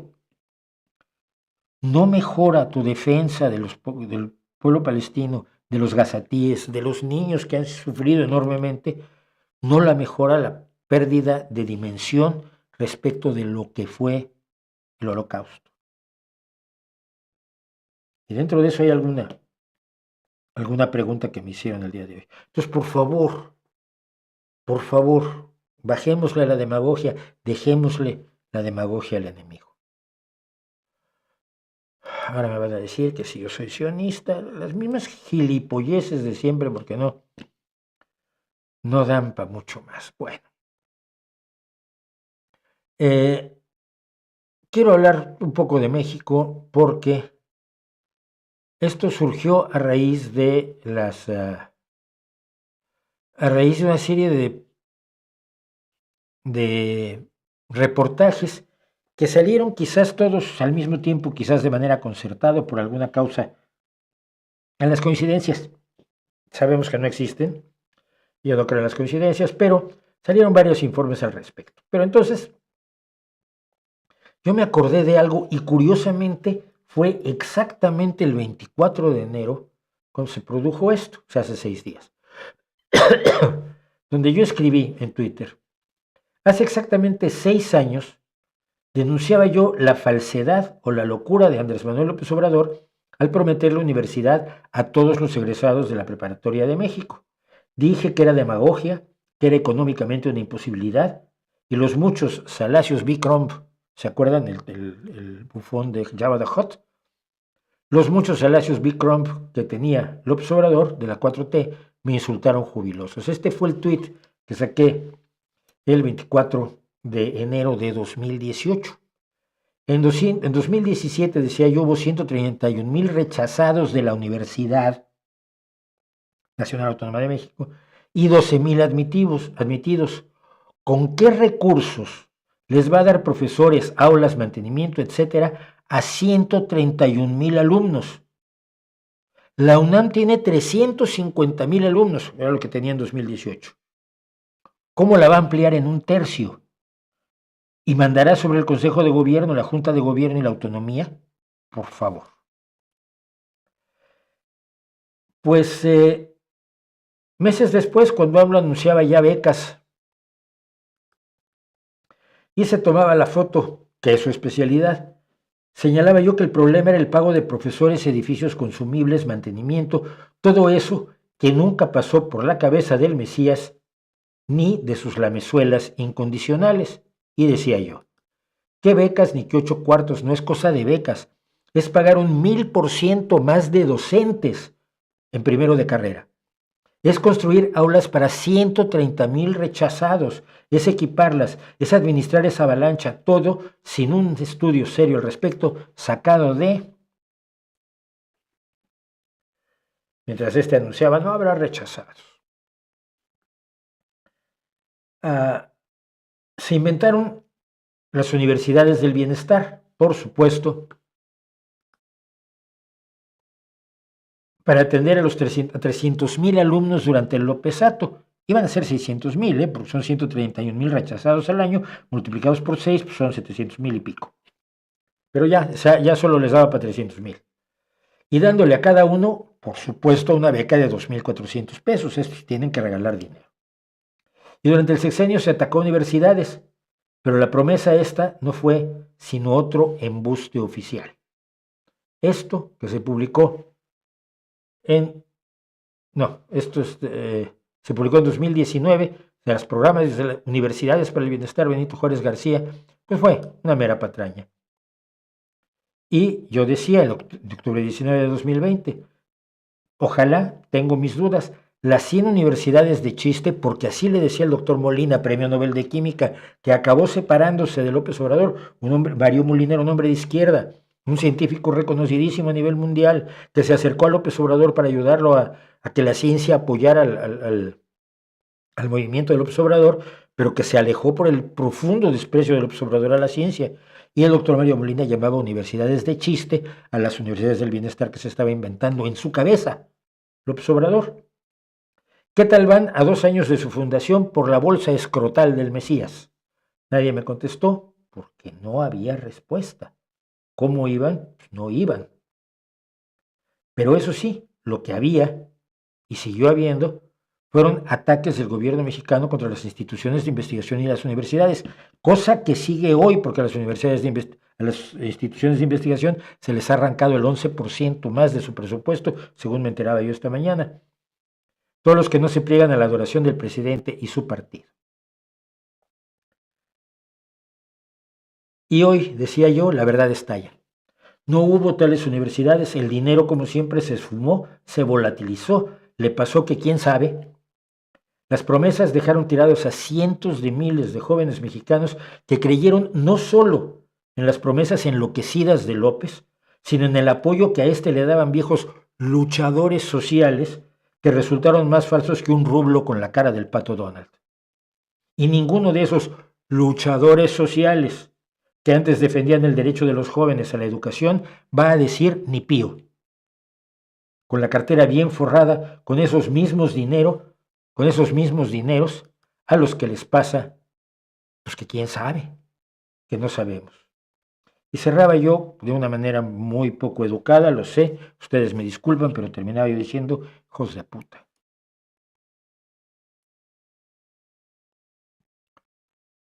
Esa es la historia de las universidades del bienestar de López Obrador. Un engaño total.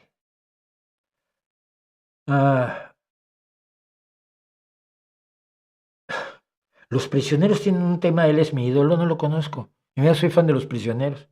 Pues que yo los conocí cuando el referéndum contra Pinochet, fíjate.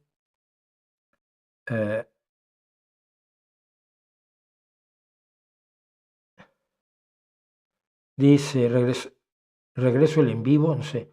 Mauricio le recomiendo la música de The Soundtrack of Our Lives. Bueno, la busco, no pasa nada.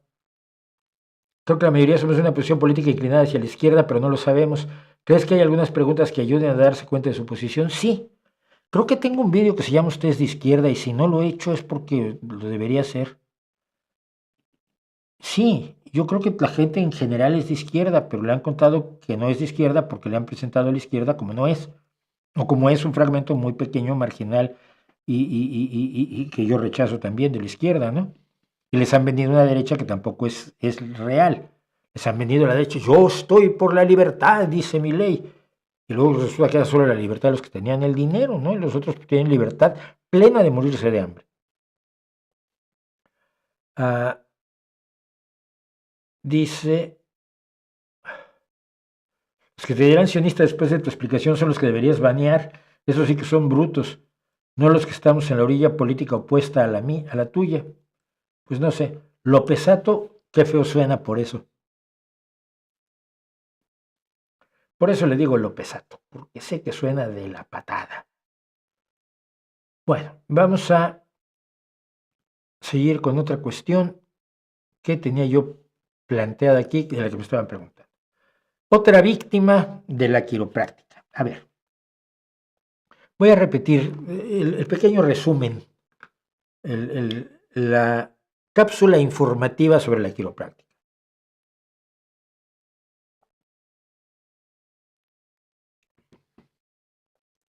La quiropráctica la inventó un tendero estadounidense que antes hacía medicina magnética, que no sirve para nada.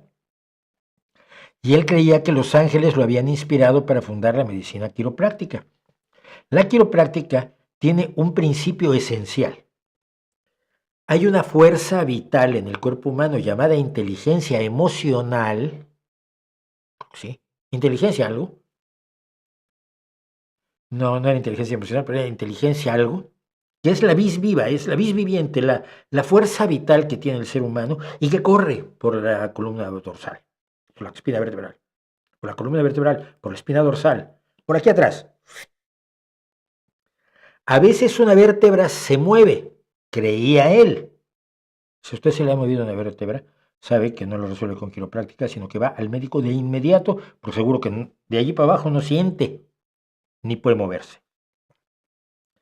Se movía una vértebra e interrumpía el flujo de esta energía mística, maravillosa y mágica. Y entonces él empujaba la vértebra y se restablecía el flujo de la inteligencia esta y usted estaba sano nuevamente. Todas, absolutamente todas las enfermedades eran causadas por las interrupciones en el flujo de eso. Si se parece a la acupuntura es porque es la misma patraña. Energías mágicas que corren por el cuerpo, que nadie las ha visto, que nadie las puede medir, y que se atoran, tienen un conflicto de tráfico y entonces uno se enferma. Y como sabemos que las enfermedades se producen por otras causas, eso es una patraña. Con los años los quiroprácticos empezaron a darse cuenta de que no era cierto, que las vértebras no estaban movidas. Pero había unas como subluxaciones que no saben definir exactamente y que no se ven en los rayos X, pero que ellos podían corregir. Sobre todo en el cuello, porque es lo más fácil de mover. Mover una vértebra lumbar, digamos aquí atrás, pues más difícil. Pero la cabeza, si la giras violentamente, pues, mueves de lugar las vértebras y entonces ya restableces el flujo de la energía inteligentosa. Pero como eso tampoco era muy buen negocio y no podías estar diciendo que así se causaban las enfermedades ante las evidencias de los gérmenes patógenos, de los problemas genéticos, de los problemas fisiológicos, de los problemas de anatomía, de los problemas de alimentación, de nutrientes, etcétera, etcétera, pues entonces eres una medicina complementaria.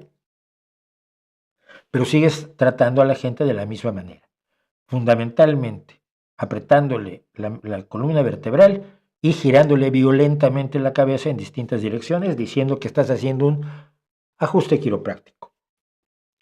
No es cierto, no sirve para nada, no funciona y es un peligro. Constantemente hay personas que sufren parálisis, muerte, y problemas gravísimos debido a las manipulaciones de estos salvajes, que seguro que tienen todas las mejores intenciones del mundo y ninguno cree ser un charlatán, pero lo son y lo sentimos. Lo que ocurrió fue que una mujer de 29 años, de acuerdo a información publicada con el New York Post y el Daily Mail, esta mujer, llamada la señorita Kowalczyk, sí, sufrió una disección arterial en septiembre de 2021 tras una sesión de entrenamiento en el gimnasio. Esta lesión es un desgarro en el revestimiento de una arteria que puede aumentar el riesgo de accidentes cerebrovasculares. Es grave. En lugar de acudir al hospital, sin embargo, como le han contado las historias de la falsedad y la mentira de la pseudomedicina, optó por tratar su dolencia con terapias alternativas, incluyendo sesiones quiroprácticas. Según los informes, Kowalczyk padecía migrañas frecuentes y problemas de hipermovilidad en las articulaciones, afecciones que estaban registradas en su historial médico. Sin embargo, su quiropráctico no verificó esta información porque no son médicos. Antes de proceder con los ajustes de su cuello, entre septiembre y octubre de 2021, la joven se sometió a 4 sesiones de quiropráctica. Tras la del 16 de octubre empezaron los problemas. Empezó a experimentar mareos intensos, sensación de que la habitación giraba. Horas después tenía visión doble, hormigueo en la mano y pie derechos y episodios de vómito. Posteriormente comenzó a tener dificultades para hablar, síntoma característico de un derrame cerebral. Al día siguiente su estado de salud se deterioró rápidamente, por lo que fue atendida de emergencia por paramédicos. Durante su traslado al hospital requirió oxígeno. Las pruebas revelaron la presencia de tejido cerebral muerto y un desgarro en la pared de uno de los vasos sanguíneos del cuello, y falleció 2 días después. No vayan al quiropráctico. No tiene ningún valor terapéutico nada de lo que pueda hacer un quiropráctico, y casos como este de esta pobre, 29 años, una mujer joven, una mujer con todas las oportunidades por delante, lo deja en la mesa supuestamente de especialista que tiene el señor que la manipula salvajemente el cuello, que en la mayoría de las ocasiones no pasa nada, pero en algunas sí pasa. Y en la medicina siempre hay un riesgo, pero tienes un beneficio. Entonces tú sopesas. Oiga, mire, le vamos a hacer una operación que tiene el 85% de probabilidades de salir bien y el 15% de que salga usted cantando como Bad Bunny. Usted decida. Pero los beneficios son claros, demostrables. Puedes leer los estudios, los análisis clínicos y todas las veces que se ha hecho esa operación, cuántas veces ha salido bien y cuántas veces los pobres han salido cantando como Bad Bunny. Y entonces decides entre el beneficio y el riesgo. Pero en quiropráctica no hay beneficio alguno. Solo hay el riesgo. Díganselo a la gente que cree que al ir al quiropráctico se está haciendo bien, porque corre el riesgo de matarse, o de quedar parapléjico o cuadripléjico, o de sufrir un daño absolutamente innecesario. Bueno.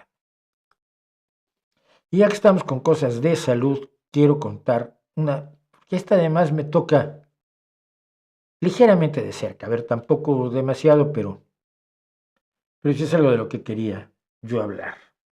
Miren, ¿ustedes saben lo que es la COVID persistente?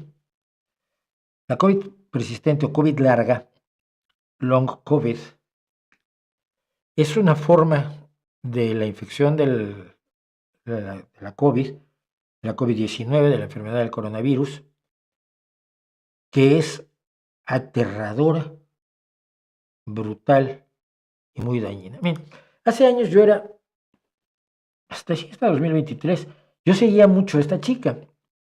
Esta chica era The Physics Girl, la chica de la física, Diana Coburn. Y a mí me caía muy bien por una razón muy concreta. Miren, y aquí voy a decir cosas que no les van a gustar a muchos, pero lo siento. Diana, los vídeos que hacía Diana tenían la característica de que ella tenía un entusiasmo por la física absolutamente arrollador. Te contaba las cosas con una alegría por la física. Y claro, después de estar oyendo un rato te dabas cuenta que no se estaba promoviendo ella, que no estaba tratando de quedar como, uy, soy súper inteligente y soy súper guapa y soy súper simpática y soy súper, páguenme mucho dinero. No, estaba realmente apasionada por la física y perdóname, pero si esto me pasa en la música, me pasa también con la divulgación científica y con todo. Si alguien verdaderamente se entusiasma por lo que te cuenta y lo hace con pasión, te lo contagia. Hay una historiadora medieval británica de la que estoy casi enamorado, que es Eleanor Janega, porque cuenta el medievo con una pasión, con un gusto, con una emoción, y yo todos los documentales que puedo de Eleanor Janega me los empujo. Y hay otras dos que son muy buenas historiadoras, pero que no tienen esa emoción, no tienen ese entusiasmo. Son más, vengo a demostrarles que soy guay. Y mira, no eres. Entonces, bueno, me gustaba muchísimo Diana Coben y hace 3 años, 2 años, desapareció. Qué raro, ¿no? Pocos divulgadores que veo y se me va. Y luego me entero que Diana tenía COVID prolongado, tenía COVID persistente. Y si saco esta fotografía es porque ella la ha publicado en su Facebook. De ninguna manera quiero ser morboso y menos con una persona que me parece tan admirable. Tenía 26, tenía 26 años cuando yo la veía, ahora tenía 29. Se acababa de doctorar en física y se acababa de casar en mayo de 2022 cuando contrajo COVID persistente. Voy a quitar esta foto porque no me gusta. La COVID persistente, ella la describe sus síntomas así: no poder levantarme de la cama durante unas semanas, luego fueron meses y meses. Hace 2 días, y porque sigo las actualizaciones que publican su marido y sus amigos en YouTube, se puso de pie por primera vez, en meses. No poder levantarme de la cama durante unas semanas después de hacer un esfuerzo para terminar mi último vídeo de YouTube, que se llama Malestar Post-Esfuerzo. Sentir mareos y náuseas si camino más de 10 minutos al día, intolerancia al ejercicio. Deletrear cancel en un correo electrónico en lugar de otra palabra. Perder el lugar en la frase que estaba escribiendo, incapacidad para procesar artículos científicos, niebla mental que se llama o borrasca mental. Estresarse mucho mientras se conduce, desregulación emocional, además de fatiga extrema, dormir como un adolescente, falta de aire, problemas digestivos y dolor de pecho. Diana dejó de poder hablar, dejó de poder comer. Su marido se ha hecho cargo de ella, de darle de comer, de hacerle batidos y dárselos, mientras ella está en la cama sin poder siquiera levantar la cabeza. Poco a poco se ha ido recuperando, pero son 2 años. Empezó a estar mal en 2022 y empezó a empeorar hacia mediados de 2023 de una manera increíble, y de 2023 a hoy, 2025, está empezando a recuperarse. Ya empezó a hacer vídeos diciendo: ya puedo, ya puedo levantar la cabeza y ya puedo hablar y acordarme de lo que estoy diciendo, porque mi niebla mental empieza a disiparse. La COVID persistente es grave. No es ningún chiste. Y cuando uno ve casos como el de Diana, y hay muchos, y luego escucha a la tropa de imbéciles que siguen por allí dando por saco, diciendo que la COVID es como un resfriado, negando a los millones de personas que murieron de COVID durante la pandemia, negando que la pandemia fue contenida con las vacunas, todavía diciendo que las vacunas matan gente. Sigo esperando, llevo 6. Cuando hay 400 millones de personas que en estos años, desde la pandemia, desde 2020, han sufrido COVID persistente, a veces de unos meses, a veces de años, como el caso de Diana, y que los miserables rascahueles, poca cosa, desvergonzados y miserables, como Bosé o como Pamies, como toda la tropa de los negacionistas de la COVID, sigan diciendo las mismas estupideces que decían en 2019 y 2020 sobre tantos millones de muertos y sobre tantos millones de personas que han sufrido la COVID persistente, es de vergüenza. Por una razón solamente: La vacuna te protege contra la COVID, también persistente. La COVID persistente no les dio a los que les dio la infección en 2020, o que nos dio. Yo tuve COVID. Diana se infectó en 2022, hay gente que se infectó en 2024, hay gente que se está infectando en 2025. La COVID sigue presente y algunas personas van a sufrirla en su forma persistente, que es aterradora, brutal y te jode la vida. Si tienes suerte, solo durante unos meses. Si no la tienes durante años y si tienes poca suerte, al final, después de todo eso, te mata. No dejen que los negacionistas de la COVID sigan difundiendo su mensaje como si no estuviera pasando nada, porque sí está pasando, sigue pasando. Y el hecho de que no salgan los periódicos, porque ya llegamos a un acuerdo de cuántos muertos aceptamos al día para seguir viviendo, que fue lo que pasó con el SIDA. Sigue muriendo gente de SIDA todos los días, pero es la cuota que la humanidad acepta pagar por vivir con la enfermedad y seguir una vida medianamente normal. Sigue muriendo gente y va a seguir muriendo gente y va a seguirse infectando gente y va a seguir siendo necesaria la vacuna como es necesaria la vacuna contra la influenza. No dejen que el discurso regrese, porque con ese discurso muere gente.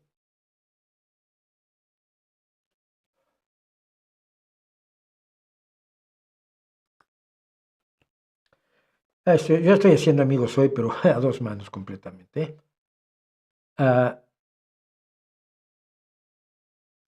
¿Qué hora es? 9:17.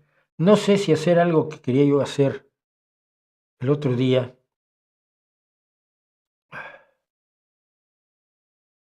Vale, hacemos esto y luego hacemos los comentarios temerarios. O no me acuerdo si eran temerarios este año, esta semana eran seminarios. No sé, comentarios. Bueno, vamos a esto que quería yo contarles por la visión también que se tiene del inmigrante, ¿no? El otro día, no el otro día, hace unos par de años, cuando se empezó a hablar de la inmigración de venezolanos a México, decías, pues, ¿cómo llegan, no? Barquitos, supongo, o son de los que se vienen en avión y se quedan. Porque la mayoría de los inmigrantes a Europa no vienen en los barquitos que desafortunadamente siguen saliendo de la costa africana, en los puntos más cercanos de la costa española, para llegar a España. No, la gran mayoría de los inmigrantes ilegales que llegan a España o indocumentados, que es la forma correcta de llamarlos, porque ilegales no son, ilegales es un grupo de rock aquí en España, dirigido por Jorge Ilegal. La mayoría de los indocumentados llegan en avión, llegan como turistas y se quedan. Punto. Pero los porcentajes son delirantes. La vasta mayoría de inmigrantes que llegan a Europa llegan en avión, desembarcan en uno de los grandes aeropuertos, muestran su pasaporte, entran y luego tratan de volverse humo. Y en Estados Unidos pasa lo mismo. Entonces, cuando se hablaba de los venezolanos, yo decía, pues estarán llegando en avión, o bueno, por lo menos tomarán un barquichuelo para llegar al norte de Panamá. ¿Por qué? Y aquí viene la historia. Yo tuve un amigo, no, creo que todavía tengo un amigo. Si alguien tiene por ahí a Enrique Dune, dígale que, sigo aquí. Tenía un amigo que era de origen alemán, Dune, y su padre era ingeniero, lo cual es muy a modo, ¿no? Muy estereotípico y arquetípico. Bueno. Y la familia, cuando estábamos en primero de preparatoria, a los 16 añitos, había llegado a México de Panamá, donde el padre había estado trabajando me parece que con el Banco Interamericano de Desarrollo, para hacer la carretera panamericana en el cacho que faltaba. La carretera panamericana es eso que ustedes ven allí. Es una carretera que supuestamente empieza en la bahía de Prudhoe, en Alaska, y recorre toda América hasta llegar a Ushuaia, que es el punto más extremo al sur de Chile, en la Patagonia. es un sistema de carreteras de unos 17.848 kilómetros que vincula a casi todos los países del continente americano con un tramo unido de carretera y que fue concebida en la Quinta Conferencia Internacional de los Estados Americanos en 1923 e inaugurada en 1935. Pero hay aquí un cuadrito amarillo, fíjense bien, hay un cuadrito amarillo. Y ese cuadrito amarillo contiene una cosa que se llama el Darién, o el tapón del Darién, como me contaba mi amigo. Entonces, mi amigo Enrique me contaba que habían estado en Panamá y que su padre había estado trabajando tratando de construir la carretera cruzando el Darién, que llamaban el tapón del Darién, y que pues, había regresado porque se había acabado el dinero del Banco Interamericano de Desarrollo y allí no se podía hacer una carretera porque tú cortabas la maleza, ponías asfalto, te ibas a dormir, cuando regresabas en la mañana la selva se había vuelto a comer tu trabajo y había levantado el asfalto, porque es una de las selvas más feraces, más vivas, más brutales y más feroces del planeta.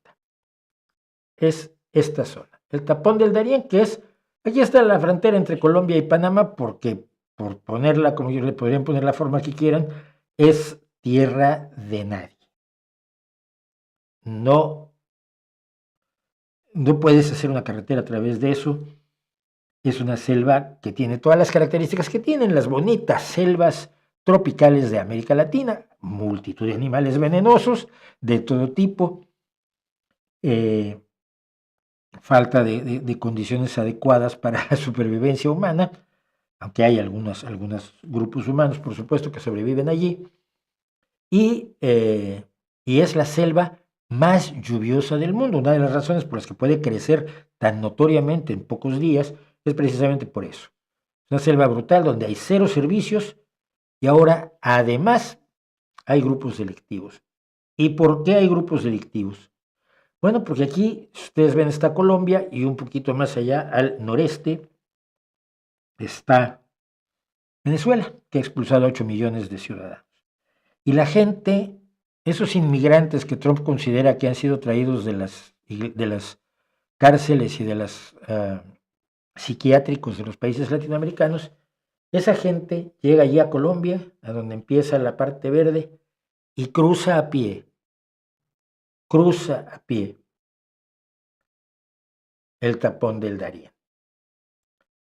Cada día, tratan de cruzar el Darién 1,600 personas que se están jugando la vida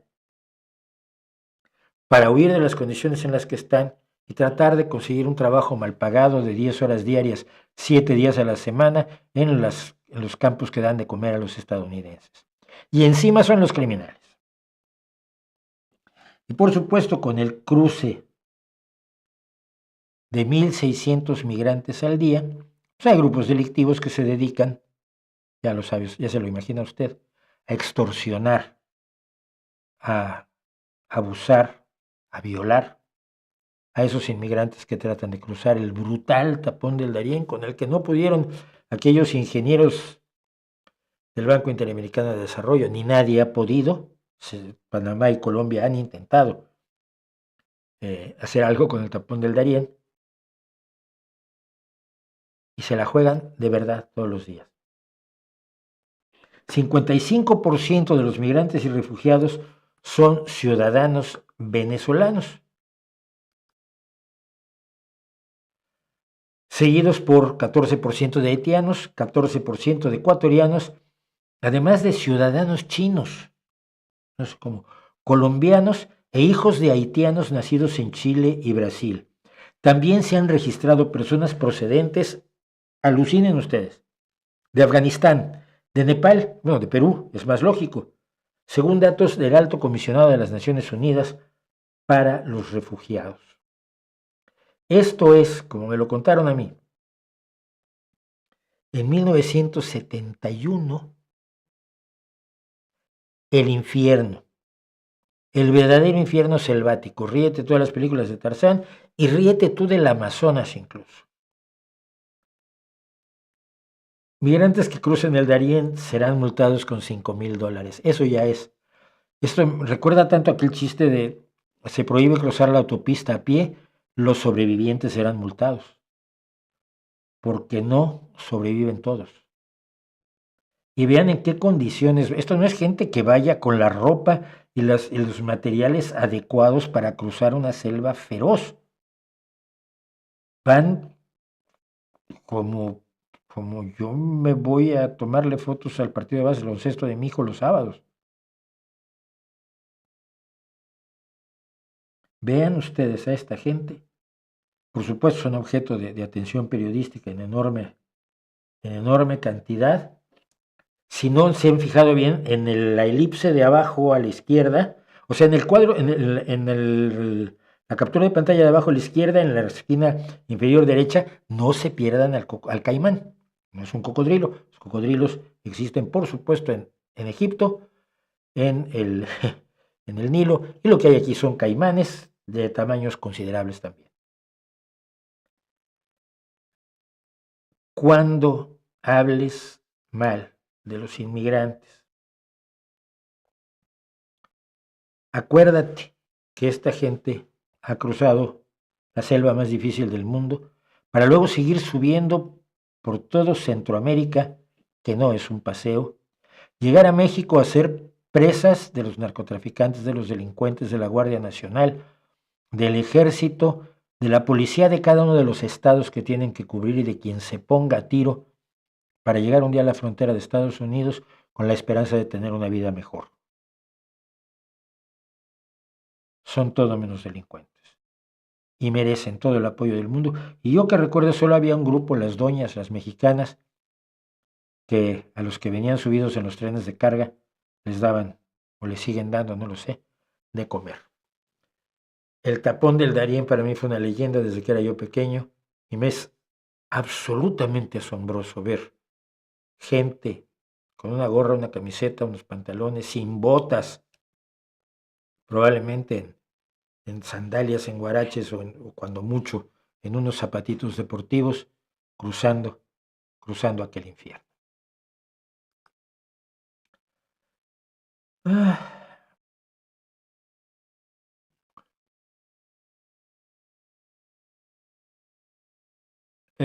¿Qué más me están diciendo ustedes para luego irnos rápidamente a los comentarios?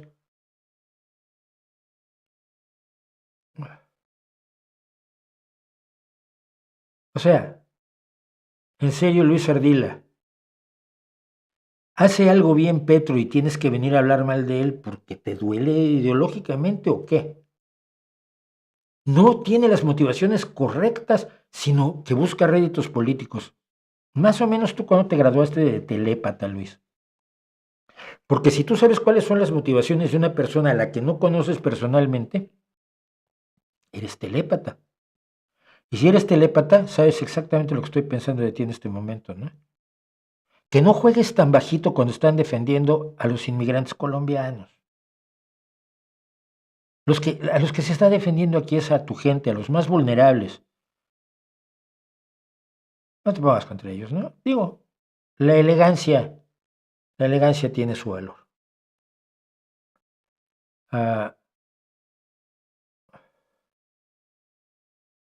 Bueno, que dicen, Ushuaia pertenece a Argentina, perdón, sí es cierto, pertenece a Argentina. ¿Sabes por qué pensé en ella? Porque Luis Sepúlveda decía que había andado por allí. Luis Sepúlveda fue un novelista chileno, que en una época fue mi amigo, que contaba unas historias, se inventaba unas milongas increíbles, cosas que nunca pasaban, pero él nunca dejaba que la realidad se interfiriera con una buena historia.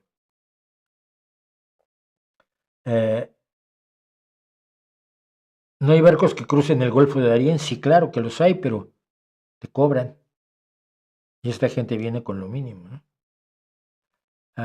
PBS tiene un documental hablando del Darién. Ahora hay muchos documentales del Darién muy buenos. Pero, dice Jorges Arias, algunos de mis familiares han tenido que atravesar esa selva.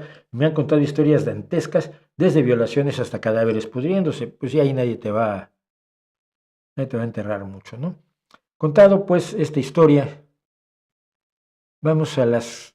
Mira, me acabé el chat, no lo puedo creer. Esto de Jorge Arias es lo último que hay en el chat. No lo puedo creer, de verdad no lo puedo creer. No, seguramente no es cierto. Hay más, hay más.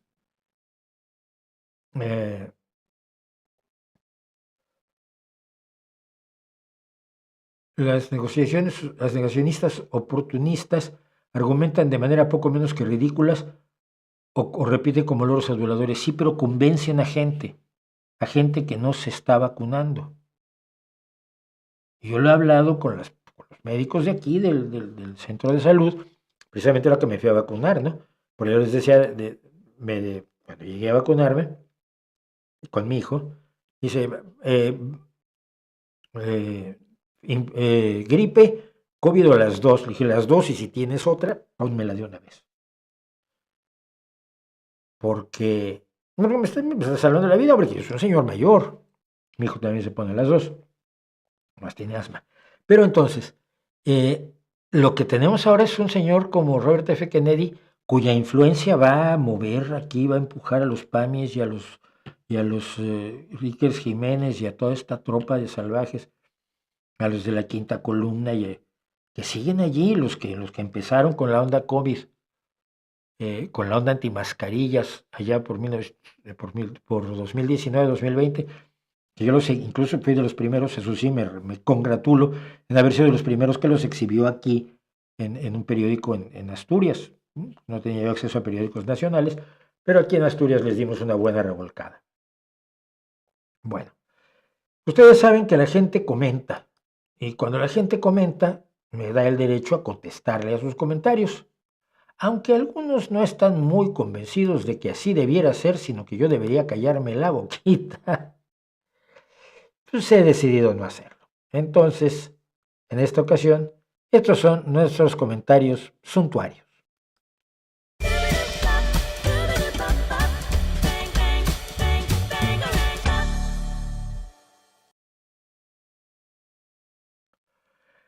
Comentarios trinitarios, perdón, no me acordaba cómo les había puesto. Ya nos vamos a acabar las rimas y se van a acabar llamando comentarios semanarios y iremos pateando a la gente que nos hace el favor de ponernos. Siempre que hablo de filosofía, se ofenden muchísimo los filosofitos, pero muchísimo. Y vienen a decirme siempre lo mismo, que es lo que me parece más curioso, ¿no? Porque me dicen, pero es que la filosofía tiene grandes aportaciones. Ay, sí, ¿cómo no? Dime una. Es que no tiene por qué tener aportaciones. No, yo no dije, tú fuiste el que dijo que tenía aportaciones, quiero verlas. No es que hace preguntas. No, mira, la que hace preguntas es la ciencia. Y así, pero es lo mismo siempre. Nunca hay nadie que te diga, mira, la filosofía permitió resolver tal problema en tal ocasión. Entonces, no, la filosofía es muy importante para la ética. Oye, sí, qué bien, eso me parece muy bien. ¿Me puedes decir un dilema ético que haya resuelto la filosofía? ¿No? ¿Ni uno? No. Ni uno. No se puede.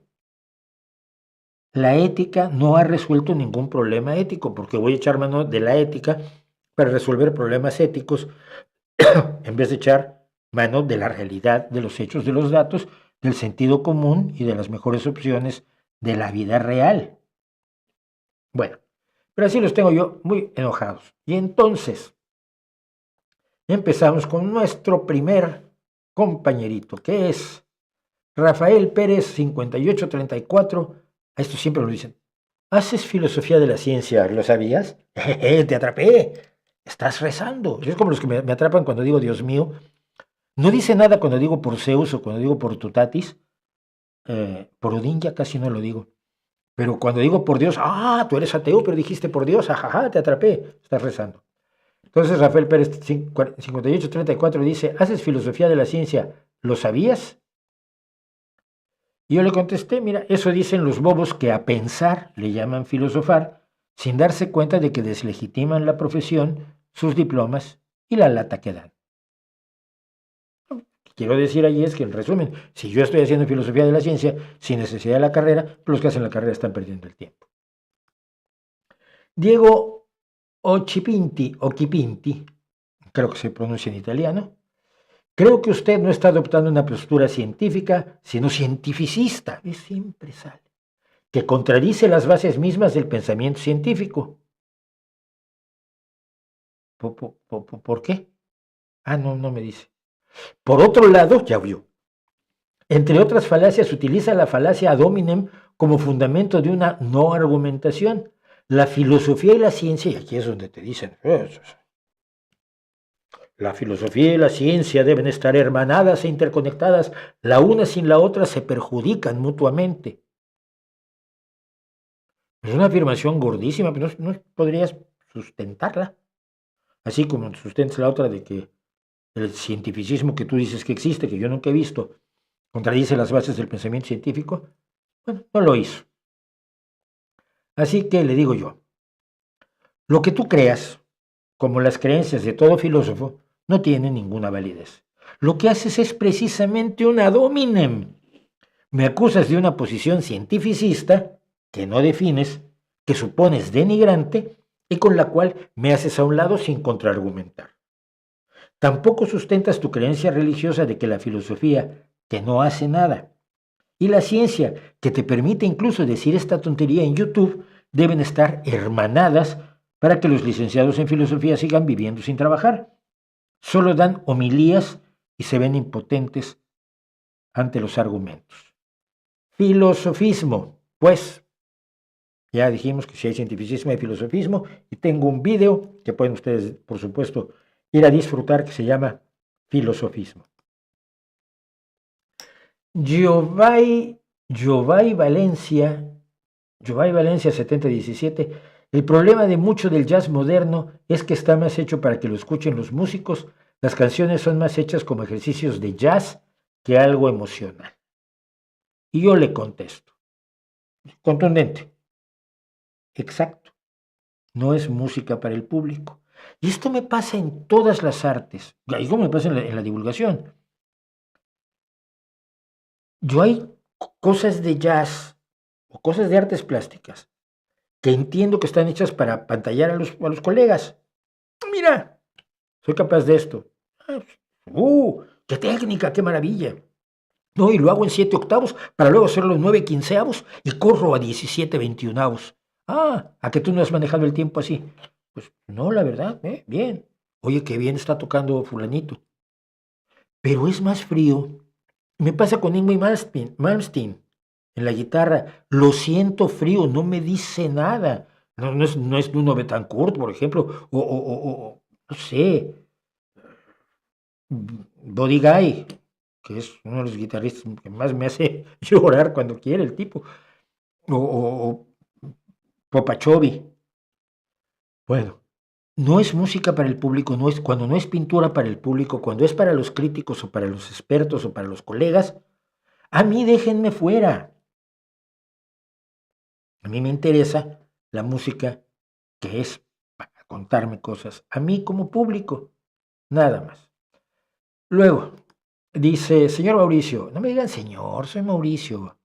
Diego Andrade, IS 2KL. ¿Podría ser un comentario del comportamiento de Musk y el Asperger? ¿Cree usted que el hecho de que tenga Asperger sea una razón para tenerle compasión por sus comportamientos? Gracias por responder. Mi opinión, ni un poquito. El Asperger no es una discapacidad, ni te hace tonto ni irresponsable. El Asperger hace difícil la socialización y hace que la atención se centre en sus intereses. Y lo sé porque yo estoy más o menos diagnosticado de Asperger. Por eso soy tan antisocial. Pero nada más. Y ahora los mismos que lo llamaban genio dicen que es un bobo que no sabe que un saludo nazi es un saludo nazi. Inaceptable. Y ojo, aquí decir, el Asperger te hace esto, no.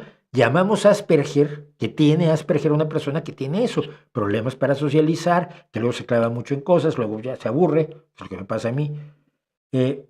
Pero no quiere decir, o sea, se le llama Asperger al conjunto de síntomas, no es que el conjunto de síntomas sea producto del Asperger, esto es más complicado. Bueno, Adrián Núñez 2939 dijo sobre la conversación que tuvimos, querido Jonás Fernández y yo. Causa risa porque tristemente es hasta gracioso que de nuestro principal aliado al otro lado del Atlántico y un país bien serio y fiable hasta hace poco, calculo que habla de Estados Unidos, hayamos llegado a plantearnos la no tan hipotética situación de que use la fuerza para quitarle una parte de su territorio a un miembro de la Unión Europea y de la propia Alianza Atlántica. Pues que es de locos. Es que es de locos. Y si al final lo hace, ¿en qué se diferenciaría con Putin en Ucrania? En nada, si por eso Trump admira tanto a Putin, hombre. ¿O por qué China no iba a hacer lo mismo con Taiwán? Que estamos al borde de que lo haga. ¿Deberíamos entrar entonces la Unión Europea en guerra con Estados Unidos para defender el ataque? Da cada vez más miedo cómo el mundo va dirigiéndose al pensamiento de tomar por la fuerza en vez de la cooperación y el respeto al derecho internacional y a los tratados.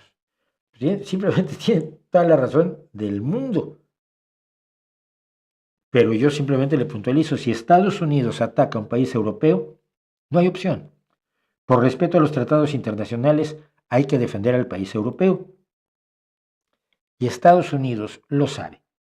Trump puede que sea imbécil, pero sus generales no tanto. Por lo menos eso espero, pero ya eso ya no lo dije. Pedro Pérez, CY8FO. Los clientes consumidores eligen libremente entre las empresas a los que ofrecen mejores productos, servicios, precios y honestidad. ¡Tadarán! Los consumidores revisan y premian con su afluencia a los empresarios que satisfacen mejor sus expectativas. Híjole. Y entonces yo le respondo, me da mucho gusto que creas en la verdad oficial. Nunca en la historia del comercio ninguna empresa ha engañado a sus consumidores, ninguna ha abusado de ellos, ninguna ha hecho publicidad engañosa, ninguna ha mentido en sus etiquetas o en sus formulaciones o en los beneficios o riesgos de sus productos. Son puras, nobles, la perfección moral ante los pecadores humanos.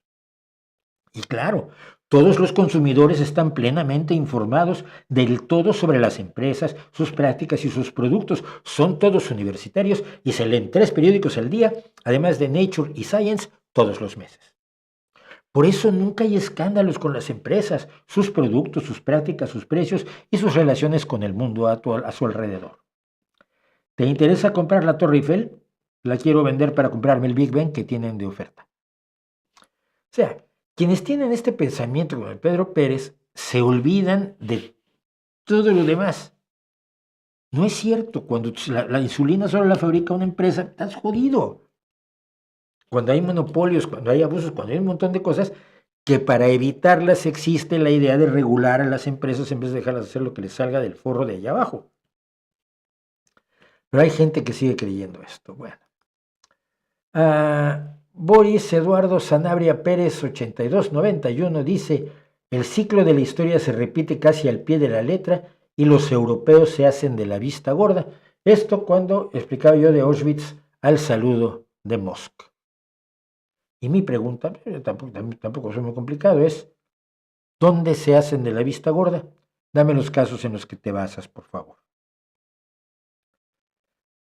Y llegamos, por supuesto, al momento culminante de los comentarios de todas las semanas, que es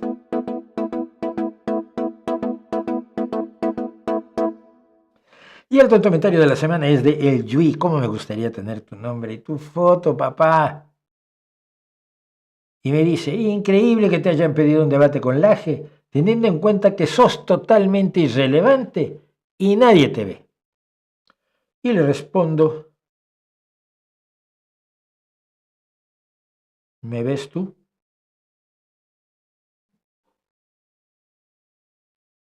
Me ve el Yui.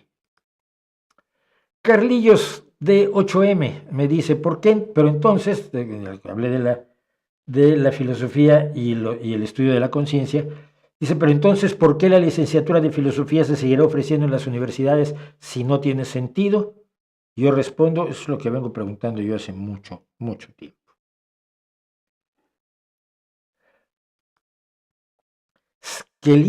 Skelly Ninja, madre mía, qué nombres. Entonces, Mauricio, sí ha habido terapias de reasignación de sexo, tanto hormonal y quirúrgicamente en menores de edad e incluso en niños.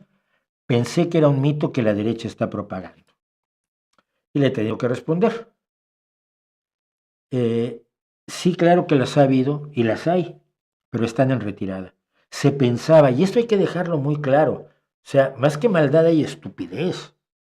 Se pensaba que se estaban dando un tratamiento a los niños para mejorar sus vidas. Y sorpresa, resultó que no era así. Y esto, y lo añado a mi respuesta, esto se hizo por una creencia filosófica que rechazaba no solo la biología, sino la psicología evolutiva o la psicología del desarrollo, que te dice que los niños no están en capacidad de tomar determinadas decisiones que puedan afectar el resto de su vida. Si a veces uno a los 25 años hace algo que le dice, pero si lo hubiera sabido, y si ahora si hubiera sabido lo que sé ahora, a los 25 no hago eso, soy idiota. Que a los 12 decidas cortarte los genitales, amputarte los genitales, mutilarte, no es razonable. Pero como había una idea filosófica del transgenerismo, etcétera, promovida por Judith Butler y toda la gente de la teoría queer, pues se asumió que esto igual era bueno para los niños, no se hizo con maldad. Y eso es lo más, quizás lo más doloroso, lo más desgarrador, lo más descarnado de esto, ¿no? Se hizo pensando que se le hacía bien a los niños, pero sí efectivamente lo hubo y en el Reino Unido ahora el escándalo es absolutamente monumental. Dice Ahmed Joseph, si alguno no cree en Dios, ¿cómo vive en su vida sin esperanza? Yo fui ateo y decía que no importaba Dios si tenía muy buena moral y era buena persona, pero eso tarde o temprano te portas mal, te vuelves egoísta, no te importa el mal ajeno y el fin justifica los medios. Los cristianos tienen una moral muy buena, no buscan solo su bienestar y no cometen las locuras e inmoralidades de los no cristianos, y se portan de este modo por cumplir con los 10 mandamientos y estar en paz con Dios. Imagínese que todos hiciéramos lo que nos venga en gana y todos actuáramos sin importar nada y sin tener temor de Dios. Este mundo fuera un caos total y sálvese quien pueda y como pueda. Bueno, toda su idea de cómo somos los ateos es absolutamente fantasiosa, por supuesto, y nadie dice que todos debemos hacer lo que nos venga en gana. Lo que pasa es que son más bonitas las leyes que nos fijamos nosotros mismos que las que viene un señor y nos dice que se las dictó Dios y nos las tenemos que imponer. Pero eso no fue lo que le respondí a Ahmed Joseph, sino que le respondí, o sea, tú eras mala persona y dejaste de actuar mal cuando te amenazaron con un castigo. Entonces sigues siendo mala persona, pero hipócrita. Y Dafer 1107 dice, ahora que te escuché hablar de música, me surgió la pregunta si escucharías música de alguien que sea inmoral, pero haga buena música que te transmita sentimientos agradables. No sé, conozco mucha gente, especialmente religiosos, que crucifican artistas por lo que han hecho en la vida. Y este es un debate, antes de mi respuesta, es un debate antiquísimo y muy relevante, y que tiene distintas respuestas en distintos momentos para distintas personas con distintos artistas en distintas circunstancias. Es de esas cosas que los filósofos te preguntan para que des una respuesta tajante y luego decirte que hay excepciones, como en tantas cosas de la vida. Pero es la cuestión. ¿Se puede separar al artista de la obra? Pues a veces sí, a veces no. Y lo que yo le digo es, hay niveles, pero no hay músicos totalmente morales, por otro lado. Algunos sí me han llegado a incomodar, como Michael Jackson o Phil Spector, cuyo estilo de producción tampoco me gusta demasiado porque asesinó un disco de Cohen y otro de los Beatles. Y esto es cierto. Phil Spector, después de destrozar el disco de Death of a Ladies Man de Cohen y me parece que Let It Be de los Beatles, asesinó a una chica. No me gusta el rollo gangsta no ayuda a que soporte mejor el hip hop y las referencias misóginas y humillantes me dan material para detestar el reggaetón. Pero por otro lado sé que Bach le pegaba a sus hijos. Bueno, en el siglo XVII era lo normal, era el sistema pedagógico recomendado por los expertos. Sé que hay otros que han sido tremendamente infieles o que les pegaban a sus mujeres en unas épocas de la historia en las cuales esto te enseñaban a hacerlo de pequeño y lo hacías porque era lo que se hacía. Entonces, sí hay artistas que sé que han hecho cosas que me desagradan, pero su música o su pintura me sigue pareciendo maravillosa, ¿no? Depende del caso. Y decía yo, en el caso de Michael Jackson o Phil Spector, pues no me pasó eso. Aquí hay una pregunta que finalmente, para terminar, me parece muy relevante porque no dimensionamos, cuando tratamos de dimensionar las dimensiones del Holocausto, ya que estamos todavía en estos días de recordatorio de la liberación de Auschwitz, el 27 de enero del 45, me pregunta Miguel VF 3764, ¿cómo es posible que las cámaras de gas de hace 80 años mataran a 1 millón de personas en tan poco tiempo? Primero que nada, no es poco tiempo. 1942, 1943, 1944 y principios de 1945, por lo menos 3 años. Pero le digo, en un exterminio de más de 3 años, con matar a 1,000 personas diarias, llegas al millón. Fueron más de 6 millones y había días en que solo en Auschwitz se asesinaba a 12,000 personas. Reunir 6 millones de muertes cuando puedes asesinar a 20,000 personas o 30,000 personas cada día, no es difícil, pero el número simple y sencillamente nos desborda la cabeza. Y eso creo que es lo más relevante. El número de veras va mucho más allá de lo que somos nosotros capaces de valorar. Y con eso llegamos pues al final de nuestros comentarios, que fueron trinitarios esta semana. Ya voy haciendo lo que se me ocurre, total. Y termino con algunos de sus comentarios. A mí me encanta que usted tome el punto de vista de los deportados encadenados y en aviones militares. Lo que no me gustó fue el ridículo de sacar a García Márquez y ese patriotismo poético. No sé de qué hablas, pero yo no lo seguí. Pues si no te gusta la onda estética de Petro, pues ella es otra cosa. Juan Pablo Monedero. Mi mujer peruana vino a España efectivamente por avión, en teoría iba a Italia, pero hacía escala en Madrid y se quedó aquí. Estuvo trabajando sin papeles y finalmente se quedó, como tantos y tantos.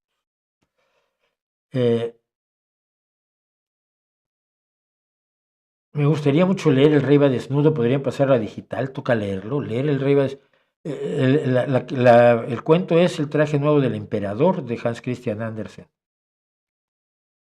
¿Qué opinión tiene sobre la periodista mexicana Anabel Hernández? ¿Es fiable su información? Hasta donde sé, sí, pero no estoy al tanto. Yo creo que cuando Anabel todavía no empezaba a trabajar, cuando yo ya me fui de México.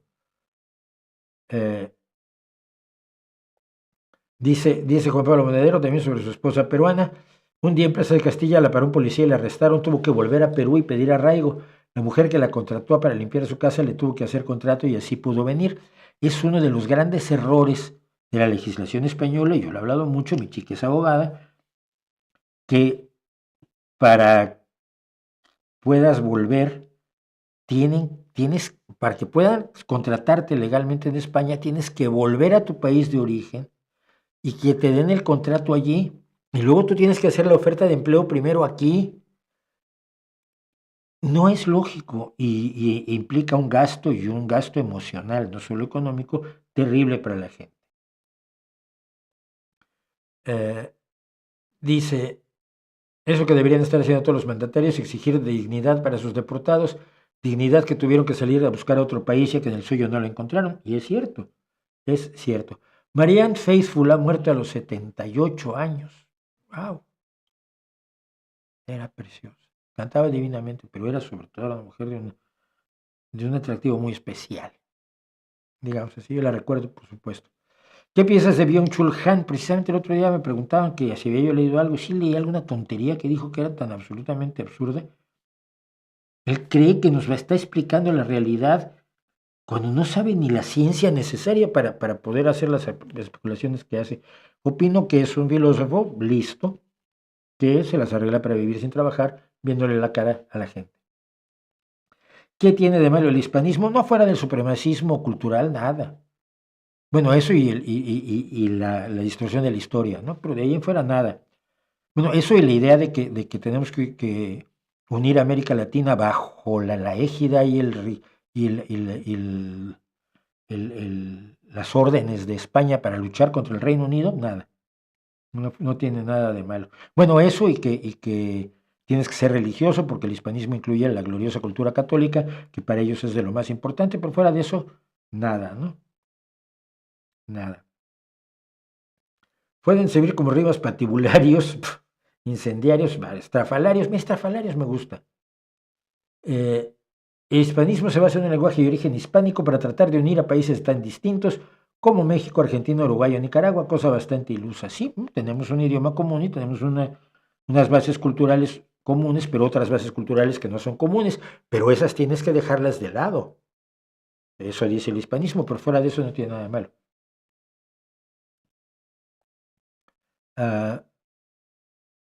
Un negacionista del holocausto, bueno, no pudieron matar a tanta gente en las cámaras de gas, es un clásico de los negacionistas. No, pero en este caso está planteado como una duda legítima y me parece razonable una duda legítima, ¿no? Pero siempre está, yo contaba Bismarck, se hacía llamar Bismarck, Bismi le decíamos, teníamos un nazi, una mascota nazi, y decía él, no fueron 6 millones, y dice, vale, fueron 3, ya él con eso Hitler es bueno. Y otra vez, si le quitas uno de las características al nazismo, sigue siendo nazismo, sí, lo sigue siendo. Si hubiera evitado el Tercer Reich, si Hitler hubiera sido aceptado en la Facultad de Artes, no hay forma de saberlo. No hay forma de saberlo. No sé quién es el youtuber Fofo Márquez, entonces pues, me tiene totalmente sin cuidado y por eso no te respondí las veces anteriores. Dice, a Lewis Carroll le atraían las niñas, sí, pero al parecer no hizo nunca nada al respecto y eso es muy respetable. Es decir, la atracción sexual por personas por las que no debes sentir atracción sexual es inevitable. El actuar sobre esa atracción sí es evitable.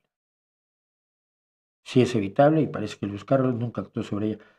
Beethoven era una persona iracunda, sobre todo, pero al final era iracundo por otros motivos, era por la sordera. Pero nunca hay que olvidar que Beethoven era un hombre progresista, amigo de la Revolución Francesa, un hombre que sus obras musicales, como la propia Heroica, fueron escritas pensando en un futuro ilustrado, más luminoso para la humanidad. Beethoven es un gran desconocido, ¿no? Nos quedamos con sus notas y nos falta su biografía. Entonces, no sé qué tan iracundo sería. Bueno, al final de tu vida, pues, has perdido el oído. Para un músico es terrible, es que es lo más tremendo que puedas imaginarte. Y acabar de escribir esa obra cumbre que es la novena sin oírla y estar el día del estreno sin oírla, al grado, según se cuenta, que la soprano, él estaba en el escenario siguiendo la partitura, no oía prácticamente nada de lo que estaba haciendo la orquesta. Cuando terminó el estreno, el público estaba absolutamente enloquecido y la soprano tuvo que acercarse, levantar a Beethoven y hacer lo que se girara para que viera el éxito que había tenido con esa maravilla que es la novena de Beethoven.